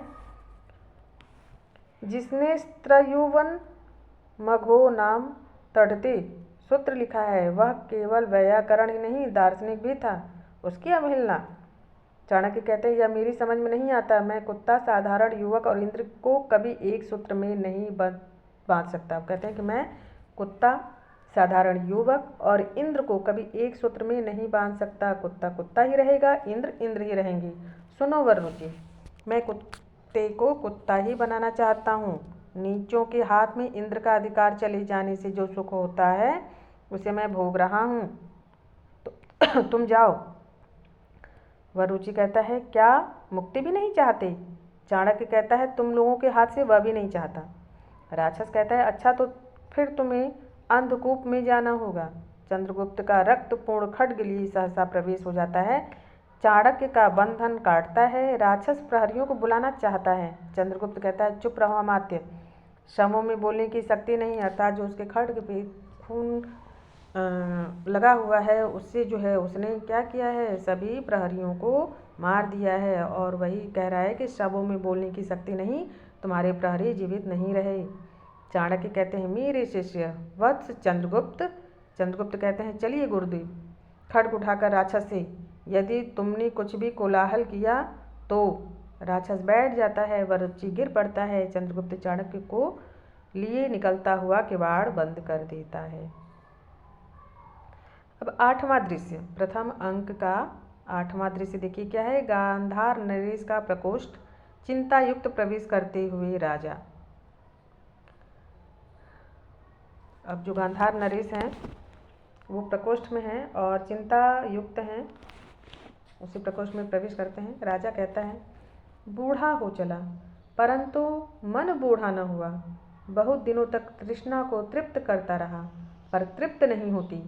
आम्भिक तो अभी युवक है, उसके मन में महत्वाकांक्षा का होना अनिवार्य है। उसका पथ कुटिल है। गंधर्व नगर की सी सफलता उसे अपने पीछे दौड़ा रही है। फिर विचार करते हैं, हाँ ठीक तो नहीं है, पर उन्नति के शिखर पर नाक के सीधे चढ़ने में बड़ी कठिनता होती है। ठहर कर कहते हैं, रोक दूं?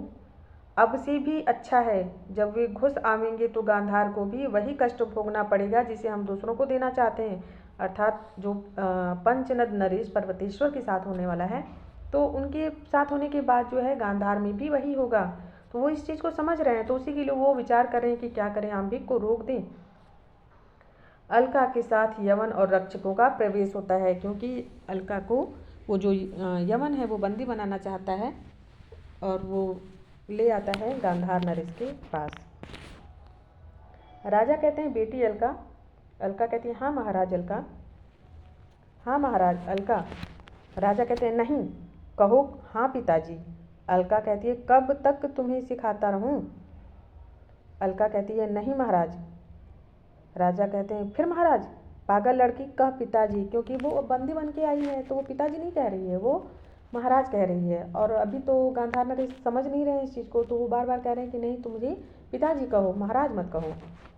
अलका कहती, वह कैसे महाराज?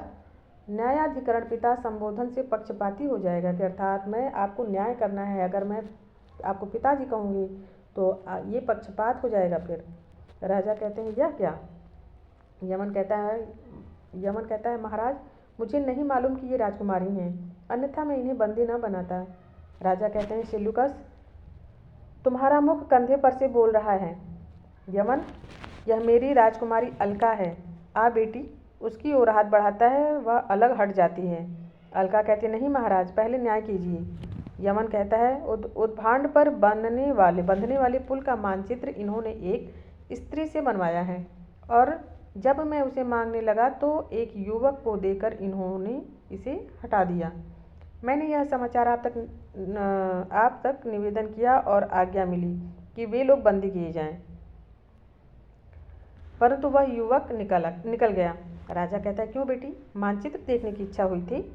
सेल्यूकस से कहता है, तो क्या चिंता है, जाने दो, मानचित्र तुम्हारा पुल बनना रोक नहीं सकता। अलका कहती, नहीं महाराज, मानचित्र एक विशेष कार्य से बनवाया गया है, वह गांधार की लगी हुई कालिक छुड़ाने के लिए। राजा कहता है, सो तो मैं जानता हूँ बेटी, तुम क्या कोई नासमझ हो? वेग से आम्भिक का प्रवेश होता है। तब तक, नहीं पिताजी, आपके राज्य में एक भयानक षड्यंत्र चल रहा है और तक्षशिला का गुरुकुल उसका केंद्र है। क्योंकि स्टार्टिंग में हमने देखा था, जो प्रथम अंक का पहला दृश्य था, उसमें वही षड्यंत्र वाली बात हो रही थी, तो जिसमें सिंहरण, चंद्रगुप्त और चाणक्य, आम्भिक और अलका थे। उसका उस रहस्यपूर्ण कुचक्र की कुंजी है। अलका कह रही, वो अलका को कह रहा है कि जो वो कुचक्र रचा गया है, अलका उसकी कुंजी है। राजा कहते हैं, क्यों अलका, यह बात सही है? अलका कहती है, सत्य है महाराज। जिस उन्नति की आशा में आम्भिक ने यह नीच कर्म किया है, उसका पहला फल यह है कि आज मैं बंदिनी हूँ। संभव है कल आप होंगे और परसों गांधार की जनता बेगार करेगी। उनका मुखिया होगा आपका वंश उज्ज्वलकारी आम्भिक। यमन कहता है, संधि के अनुसार देवपुत्र का साम्राज्य और गांधार मित्र राज्य हैं, यह व्यर्थ की बात है। आम्भिक कहता है, सिलुकस तुम विश्राम करो, हम इसको समझकर तुमसे मिलते हैं। यमन का प्रस्थान हो जाता है, वो चला जाता है। रक्षकों का दूसरी ओर जाना होता है। राजा कहता है, परंतु आम्भिक, राजकुमारी बंदिनी बनाई जाए, वह भी मेरे ही सामने, उसके लिए एक यमन दंड की व्यवस्था करे, यही तो तुम्हारे उद्योगों का फल है। अलका कहती है, महाराज मुझे दंड दीजिए, कारागार में भेजिए, नहीं तो मैं मुक्त होने पर भी यही करूँगी। कुल पुत्रों के रक्त से आर्यावर्त की भूमि सिंचेगी। दानवी वन कर जननी जन्मभूमि अपनी संतान को खाएगी। महाराज, आर्यावर्त के सब बच्चे आम्भिक जैसे नहीं होंगे, वे इनकी मान प्रतिष्ठा और रक्षा के लिए तिल तिल कट जाएंगे। स्मरण रहे, यमनों की विजय वाहिनी के आक्रमण को प्रत्यावर्तन बनाने वाले यही भारत संतान होंगे। तब बचे हुए छतांग वीर गांधार को भारत के द्वार रक्षक को विश्वासघाती के नाम से पुकारेंगे और उसमें नाम लिया जाएगा मेरे पिता का। आह, उसे सुनने के लिए मुझे जीवित न छोड़िए, दंड दीजिए, मृत्यु दंड। आम्भिक कहता है, इसे उन सबों ने खूब बहकाया है, राजनीति खेल यह क्या जाने। पिताजी, पर्वतेश्वर उदंड पर्वतेश्वर ने जो मेरा अपमान किया है, उसका प्रतिशोध। राजा कहता है, हाँ बेटी, उसने स्पष्ट कह दिया है कि कायर आम्भिक से मैं अपने लोक विश्रुत कुल की कुमारी का ब्याह नहीं करूँगा। अब देखिए, उधर मगध में कल्याणी का रिश्ता भेजा गया था, तो पर्वतेश्वर ने मना कर दिया था। अब आम्भिक से पर्वतेश्वर की पुत्री का विवाह होने के लिए रिश्ता गया था, तो वहाँ भी पर्वतेश्वर जो है मना कर देता है, कहता है कि आम्भिक जो है वह कायर है और मैं उस कायर से अपनी कुल की पुत्री कुमारी का विवाह नहीं करूँगा। और भी उसने वितस्तता के सामने अपनी एक चौकी बना दी है जो प्राचीन संधियों के विरुद्ध है। अलका कहती है, तब महाराज, उस प्रतिष्ठा की रक्षा के लिए जो लड़कर मर नहीं गया वह कायर नहीं तो और क्या है। आम्भिक कहता है, चुप रहो अलका। राजा कहता है, तुम दोनों ही ठीक बातें कह रहे हो, फिर मैं क्या करूं। अलका कहती है, तो महाराज मुझे दंड दीजिए, क्योंकि राज्य का उत्तराधिकारी आम्भिक ही उसके शुभ अशुभ की कसौटी है। मैं भ्रम में हूँ। राजा कहते हैं, मैं यह कैसे कहूँ। अलका कहती है, तब मुझे आज्ञा दीजिए, मैं राज मंदिर छोड़कर चली जाऊँ। राजा कहता है, कहाँ जाओगी और क्या करोगी अलका। अलका कहती है, गांधार में विद्रोह मचाऊंगी। राजा कहता है, नहीं अलका, तुम ऐसा नहीं करोगी। अलका कहती है, करूँगी महाराज, अवश्य करूँगी। राजा कहता है, फिर मैं पागल हो जाऊँगा, मुझे तो विश्वास नहीं होता। आम्भिक कहता है, और तब अलका, मैं अपने हाथों से तुम्हारी हत्या करूँगा। राजा कहता है, नहीं आम्भिक, तुम चुप रहो, सावधान। अलका के शरीर पर जो हाथ उठाना चाहता हो, उसे मैं द्वंद्व युद्ध के लिए ललकारता हूँ। आम्भिक सिर नीचा कर लेता है। अलका कहती है, मैं तो जाती हूँ पिताजी।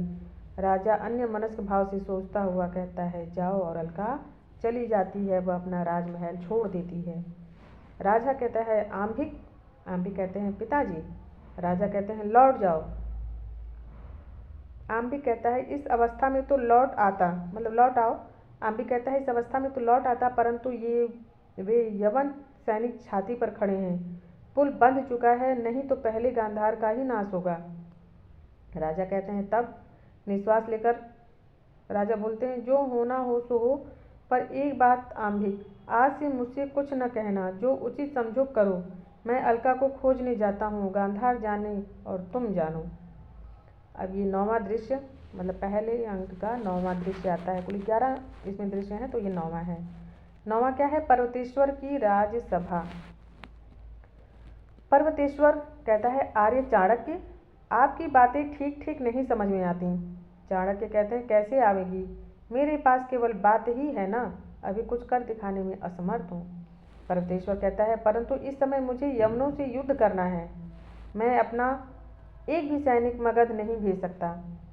चाणक्य कहता है निरुपाय हूँ, लौट जाऊंगा, नहीं तो मगध की लक्षाधिक सेना आगामी यवन युद्ध में पौरव पर्वतेश्वर की पताका के नीचे युद्ध करती, वही मगध जिसने सहायता मांगने पर पंचनद का तिरस्कार किया था।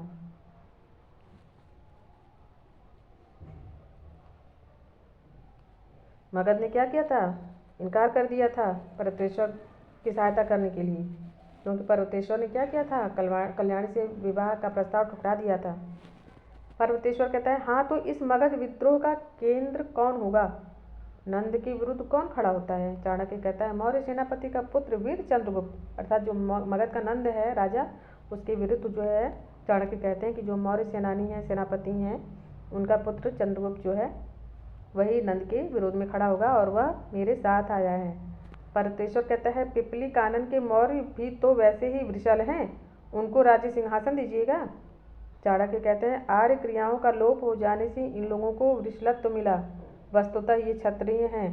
बौद्धों के प्रभाव में आने से इनके श्रौत संस्कार छूट गए हैं अवश्य, परंतु इनके क्षत्रिय होने में कोई संदेह नहीं, और महाराज धर्म के नियामक ब्राह्मण हैं, मुझे पात्र देखकर उसका संस्कार करने का अधिकार है।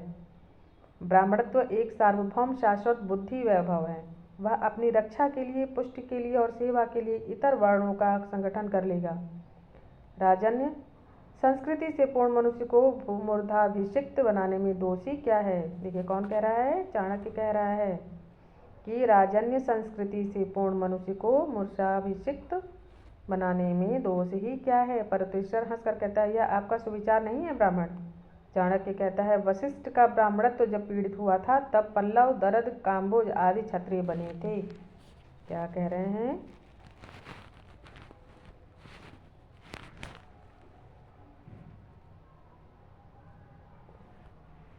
वशिष्ठ का ब्राह्मणत्व जब पीड़ित हुआ था तब कौन कौन?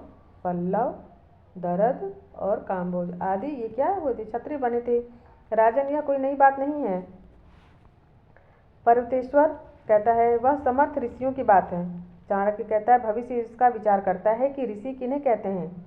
क्षत्रिय अभिमानी पौरव, तुम इसके निर्णायक नहीं हो सकते।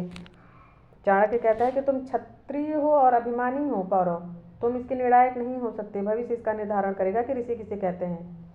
पर्वतेश्वर कहता है शूद्र शासित राष्ट्र में रहने वाले ब्राह्मण के मुख से यह बात शोभा नहीं देती। क्या कह रहे हैं? कि तुम शूद्र शासित राष्ट्र में रहते हो ब्राह्मण, मगध में, और तुम्हारे मुख से यह बात अच्छी नहीं लग रही है। चाणक्य कहता है तभी तो ब्राह्मण मगध की क्षत्रिय शासन में ले जाना चाहता है, कि ब्राह्मण क्या करता है? मगध को क्षत्रिय शासन में ले आएगा। पौरव जिसके लिए कहा गया है वह क्षत्रिय के शस्त्र धारण करने पर आर्तवाणी नहीं सुनाई पड़नी चाहिए। मौर्य चंद्रगुप्त वैसा ही क्षत्रिय प्रमाणित होगा। पर्वतेश्वर कहते हैं कल्पना है, कल्पना करो। चाणक्य कहता है प्रत्यक्ष होगी, और स्मरण रखना आसन्न यवन युद्ध में शौर्य गर्व से तुम पराभूत होगे। यवनों के द्वारा समग्र आर्यावर्त पदाक्रांत होगा, उस समय तुम मुझे स्मरण करोगे। क्या कह रहे हैं? कह रहे हैं कि जो है स्मरण करना आसन्न यवन, जो याद रखना कि जो यवन है वह युद्ध में क्या करेंगे? शौर्य गर्व से तुम पराभूत हो जाओगे, तुम्हारा नाश होगा। यवनों के द्वारा समग्र आर्यावर्त पदाक्रांत होगा, उस समय तुम मुझे याद करोगे। पर्वतेश्वर कहते हैं केवल अभिशाप अस्त्र लेकर ही तो ब्राह्मण लड़ते हैं, मैं इससे नहीं डरता कि तुम मतलब ब्राह्मणों। पर्वतेश्वर कहते हैं कि क्या है ब्राह्मणों के पास? केवल वो अभिशाप देते हैं और वही उनका अस्त्र है, और मैं इससे डरने वाला नहीं हूँ, परंतु डराने वाले ब्राह्मण तुम मेरी सीमा के बाहर हो जाओ। चाणक्य ऊपर देखकर कहता है रे पद दलित ब्राह्मणत्व, वो खुद को कहते हैं कि रे पद दलित ब्राह्मणत्व देख शूद्र ने निगड़बद्ध किया, क्षत्रिय निर्वासित करता है तब जल, एक बार अपनी ज्वाला से जल। ये रे पद दलित ब्राह्मणत्व देख शूद्र ने निगड़बद्ध किया, मतलब शूद्र ने जो है उसको बंदी बनाया, क्षत्रिय उसको निर्वासित कर रहा है, तब जल, एक बार अपनी ज्वाला से जल, उसके चिंगारी से तेरी पोषक वैश्य, सेवक शूद्र और रक्षक क्षत्रिय उत्पन्न हो। जाता हूँ पौरव। अब 10वां आता है दृश्य। पहले अंक का 10वां दृश्य। कानन पथ में अलका। अलका जो है अपना राजमहल छोड़ चुकी है, वो कानन पथ अर्थात जंगल में है, तो वहाँ का है। अलका चली जा रही है, अनंत पथ है, कहीं पंथशाला नहीं और न तो पहुँचने का निर्दिष्ट स्थान है। सैल पर से गिरा दी गई स्रोतस्विनी सी के सदृश अविराम भ्रमर ठोकरें और तिरस्कार, कानन में कहाँ चली जा रही हूँ। क्या कह रही है कि सैल पर से गिरा, मतलब निर्दिष्ट स्थान है, कोई उसके पास कोई निर्दिष्ट स्थान नहीं है कि उसको कहाँ जाना है। बस पत्थर पर से बहती हुई एक स्रोतस्विनी के समान अविराम बिना रुके जो है भ्रमण और ठोकरें और तिरस्कृत हुई कानन में चली जा रही है। सामने देखकर कहती है, अरे यमन। शिकारी के वेश में सिल्यूकस का प्रवेश होता है। सिल्यूकस कहता है, तुम कहाँ सुंदरी राजकुमारी। अलका कहती है, मेरा देश है, मेरे पहाड़ हैं, मेरी नदियाँ हैं और मेरे जंगल हैं। इस भूमि के एक एक परमाणु मेरे हैं और मेरे शरीर के एक एक क्षुद्र अंश उन्हीं परमाणुओं के बने हैं। फिर मैं और कहाँ जाऊंगी यमन।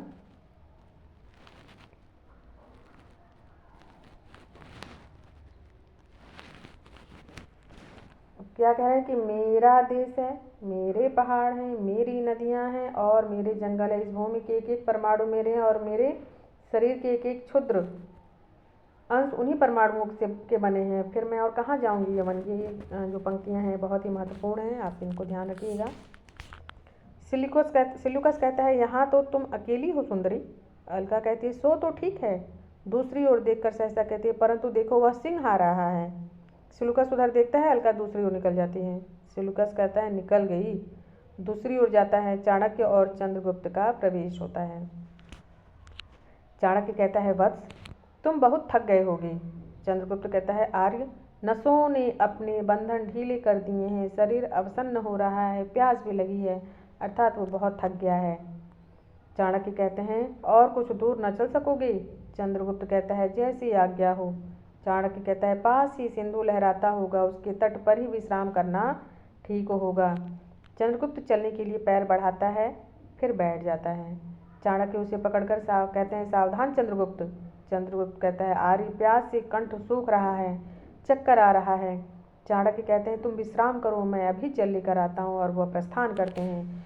चंद्रगुप्त पसीने से तर लेट जाता है, एक व्याघ्र समीप आता दिखाई पड़ता है। सिल्यूकस प्रवेश करके धनुष संभाल कर तीर चलाता है। अब वो चंद्रगुप्त पसीने से बिल्कुल भीगा हुआ है और चंद्रगुप्त के पास एक शेर आता है जिसको सिल्यूकस देखता है और वह धनुष संभालता है सिल्यूकस, और शेर पे जो है व्याघ्र पे अपना धनुष चला देता है। व्याघ्र वहीं मर जाता है। सिल्यूकस की चंद्रगुप्त को चैतन्य करने की चेष्टा, वो बिल्कुल अचेत अवस्था में चंद्रगुप्त जो है लेटा हुआ है, तो सिल्यूकस जो है चंद्रगुप्त को उठाता है, चैतन्य अवस्था में ले आता है। चाणक्य का जल लिए आना। सिल्यूकस जो है, थोड़ा जल, इस सत्वपूर्ण पथिक की रक्षा करने के लिए थोड़ा जल चाहिए। चाणक्य कहता है, चाणक्य जो है जल की छींटे देकर पूछता है, आप कौन हैं। चंद्रगुप्त स्वस्थ होता है, छींटे पड़ने से वह चेतन अवस्था में आ जाता है। सिल्यूकस कहता है, यमन सेनापति तुम कौन हो। चाणक्य कहता है, एक ब्राह्मण। सिल्यूकस कहता है, यह तो कोई बड़ा श्रीमान पुरुष है ब्राह्मण, तुम इसके साथी हो। चाणक्य कहता है, हाँ, मैं इस राजकुमार का गुरु हूँ, शिक्षक हूँ। सिल्यूकस कहता है, कहाँ निवास है। चाणक्य कहता है, यह चंद्रगुप्त मगध का एक निर्वासित राजकुमार है। सिल्यूकस कुछ विचारता है, अच्छा, अभी तो मेरे शिविर में चलो, विश्राम करके फिर कहीं जाना। चंद्रगुप्त कहता है, यह सिंह कैसे मरा। ओह, प्यास से मैं हतचेत हो गया था, आपने मेरे प्राणों की रक्षा की, मैं कृतज्ञ हूँ। आज्ञा दीजिए, हम लोग फिर उपस्थित होंगे, निश्चय जानिए। वो कहते हैं, आप मतलब निश्चित समझिए कि हम एक दिन आपके पास आएंगे। सिल्यूकस कहता है, जब तुम अचेत पड़े थे तब यह तुम्हारे पास बैठा था, मैंने विपद समझकर इसे मार डाला। मैं यमन सेनापति हूँ। चंद्रगुप्त कहता है, धन्यवाद, भारतीय कृतज्ञ नहीं होते सेनापति, मैं आपका अनुग्रहित हूँ, अवश्य आपके पास आऊँगा। तीनों जाते हैं और अलका का प्रवेश होता है। अलका कहती है, आर्य चाणक्य और चंद्रगुप्त ये भी यवनों के साथी। जब आंधी और करका वृष्टि, अवर्षण और दावाग्नि का प्रकोप हो, तब देश को हरी भरी खेती का रक्षक कौन है। अब वो समझती है कि चाणक्य और चंद्रगुप्त भी जो हैं वो यवन के साथ मिल गए हैं। उसे यह भ्रम होता है और तभी वो कहती है। और ये देखिए लाइन बहुत इंपॉर्टेंट है कि जब आंधी और करका वृष्टि, अवर्षण और दावाग्नि का प्रकोप हो, तब देश को हरी भरी खेती का रक्षक कौन होगा? देश की हरी भरी खेती का रक्षक कौन होगा? शून्य व्योम प्रश्न को बिना उत्तर दिए लौटा देता है। ऐसे लोग भी आक्रमणकारियों के चंगुल में फंस रहे हों, तब रक्षा की क्या आशा? झेलम के पार सेना उतरना चाहती है। उन्मत्त पर्वतेश्वर अपने विचारों में मग्न है। गांधार छोड़कर चलूं? नहीं, एक बार महात्मा दांडयायन को नमस्कार कर लूं, उस शांति संदेश से कुछ प्रसाद लेकर तब अन्यत्र जाऊंगी।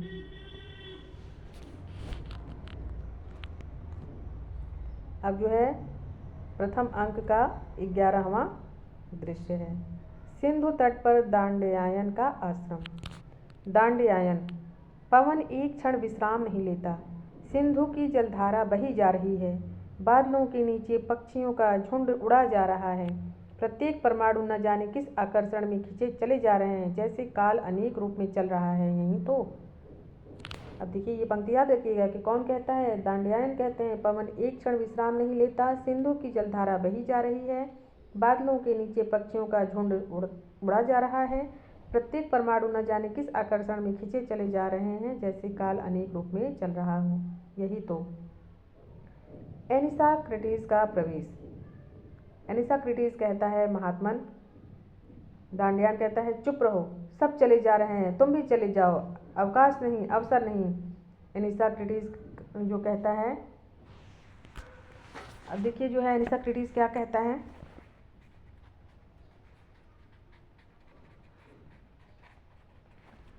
कहता है आपसे कुछ, दांडयान कहते हैं मुझसे कुछ मत कहो, कहो तो अपने आप ही कहो, जिसे आवश्यकता होगी सुन लेगा।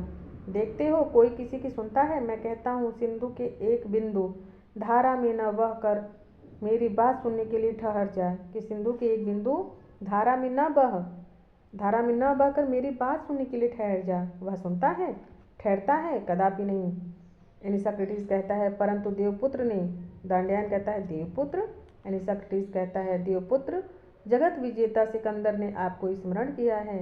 आपका यश सुनकर आपसे कुछ उपदेश ग्रहण करने की उनकी बलवती इच्छा है। दांडयायन हंसते हैं और हंसकर कहते हैं भूमि का सुख और उसकी महत्ता का जिसको आभास मात्र हो जाता है, उसको ये नश्वर चमकीले प्रदर्शन नहीं अभिभूत कर सकते। तो देखिए यहाँ पे भूमि लिख दिया गया है, यहाँ पे भूमा का सुख होगा कि भूमा का सुख और उसकी महत्ता का जिसको आभास मात्र हो जाता है, उसका ये नश्वर चमकीले प्रदर्शन नहीं अभिभूत कर सकते। वह किसी बलवान की इच्छा का कीड़ा कंदुक नहीं बन सकता। तुम्हारा राजा अभी झेलम भी नहीं पार कर सका, फिर भी जगत विजेता की उपाधि लेकर जगत को वंचित करता है। मैं लोभ से, सम्मान से या भय से किसी के पास नहीं जा सकता।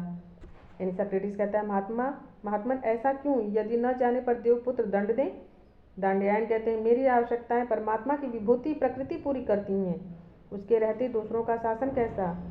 मैं किसी और की देन पे जीवित नहीं हूँ।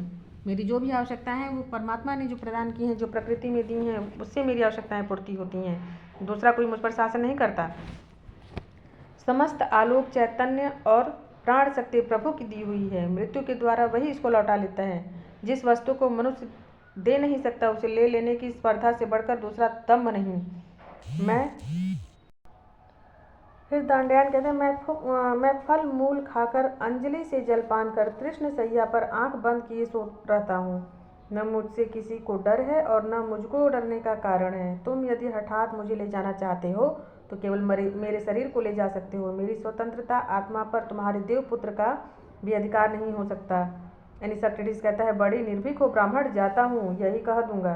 और उसका प्रस्थान होता है। एक ओर से अलका, दूसरी ओर से चाणक्य और चंद्रगुप्त का प्रवेश। सब वंदना करके शमीना बैठते हैं। अलका कहती है देव मैं गांधार छोड़कर जाती हूँ। दांडयायन कहते हैं क्यों अलके, तुम गांधार की लक्ष्मी हो, ऐसा क्यों? अलका कहती है ऋषि, यवनों के हाथ स्वाधीनता बेचकर उनके दान से जीने की शक्ति मुझमें नहीं। दांडयायन कहते हैं तुम उत्तरापथ की लक्ष्मी हो, तुम अपना प्राण बचाकर कहाँ जाओगी? कुछ विचार कर कहते हैं अच्छा जाओ देवी, तुम्हारी आवश्यकता है, मंगलमय। विभु अनेक अमंगलों में कौन कल्याण छिपाए रहता है, हम सब उसे नहीं समझ सकते। क्या देखिए कौन कह रहे हैं, दांडयान कह रहे हैं अलका को कि मंगल में विभु अनेक अमंगलों में कौन कौन कल्याण छिपाए रहता है, हम सब उसे नहीं समझ सकते, परंतु जब तुम्हारी इच्छा हो निसंकोच चली जाना। अलका कहती है देव हृदय में संदेह है। दांडयान कहते हैं क्या अलका?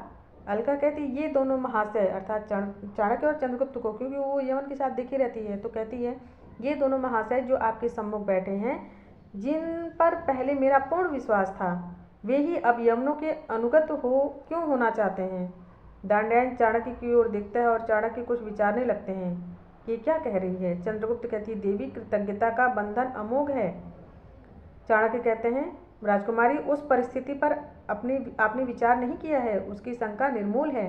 दांडयान कहते हैं संदेह न करो अलका, कल्याणकृत को पूर्ण विश्वासी होना पड़ेगा, विश्वास सुफल देगा दुर्गति नहीं, कि तुम विश्वास करो इन लोगों पे। यमन सैनिक का प्रवेश होता है। यमन कहता है देवपुत्र आपकी सेवा में आना चाहते हैं, क्या आज्ञा है। दांडयान कहते हैं मैं क्या आज्ञा दूं सैनिक, मेरा कोई रहस्य नहीं, निवृत्त मंदिर नहीं, यहाँ पर सबका प्रत्येक क्षण स्वागत है।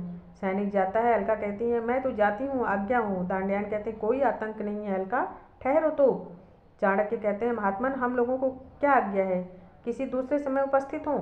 दांडयान कहते हैं चाणक्य तुमको तो कुछ दिनों तक इस स्थान पर रहना होगा, क्योंकि सब विद्या के आचार्य होने पर भी तुम्हें उसका फल नहीं मिला, उद्वेग नहीं मिटा, अभी तक तुम्हारे हृदय में हलचल मची है, यह अवस्था संतोषजनक नहीं। सिकंदर का सेल्यूकस, कार्नेलिया, एनिसाक्रिटीज इत्यादि उनके सहचर सब आते हैं वहाँ पे दांडयान के साथ, दांडयान के यहाँ मिलने। सिकंदर नमस्कार करता है, सब बैठते हैं। दांडयान कहता है स्वागत अलछेंद्र, तुम्हें सुबुद्धि मिले। अलछेंद्र देखिए सिकंदर का ही नाम है। सिकंदर कहता है महात्मन अनुग्रहित हुआ, परंतु मुझे कुछ और आशीर्वाद चाहिए। दांडयान कहते हैं मैं और आशीर्वाद देने में असमर्थ हूँ, क्योंकि इसके अतिरिक्त जितने आशीर्वाद होंगे वे अमंगलजनक होंगे। सिकंदर कहता है मैं आपके मुख से जय सुनने का अभिलाषी हूँ। दांडयान कहते हैं जय घोष तुम्हारे चारण करेंगे। हत्या, रक्तपात और अग्निकांड के लिए उपकरण जुटाने में मुझे आनंद नहीं। विजय तृष्णा का अंत पराभव में होता है। अलछेंद्र देखिए क्या कह रहे हैं, विजय तृष्णा का अंत,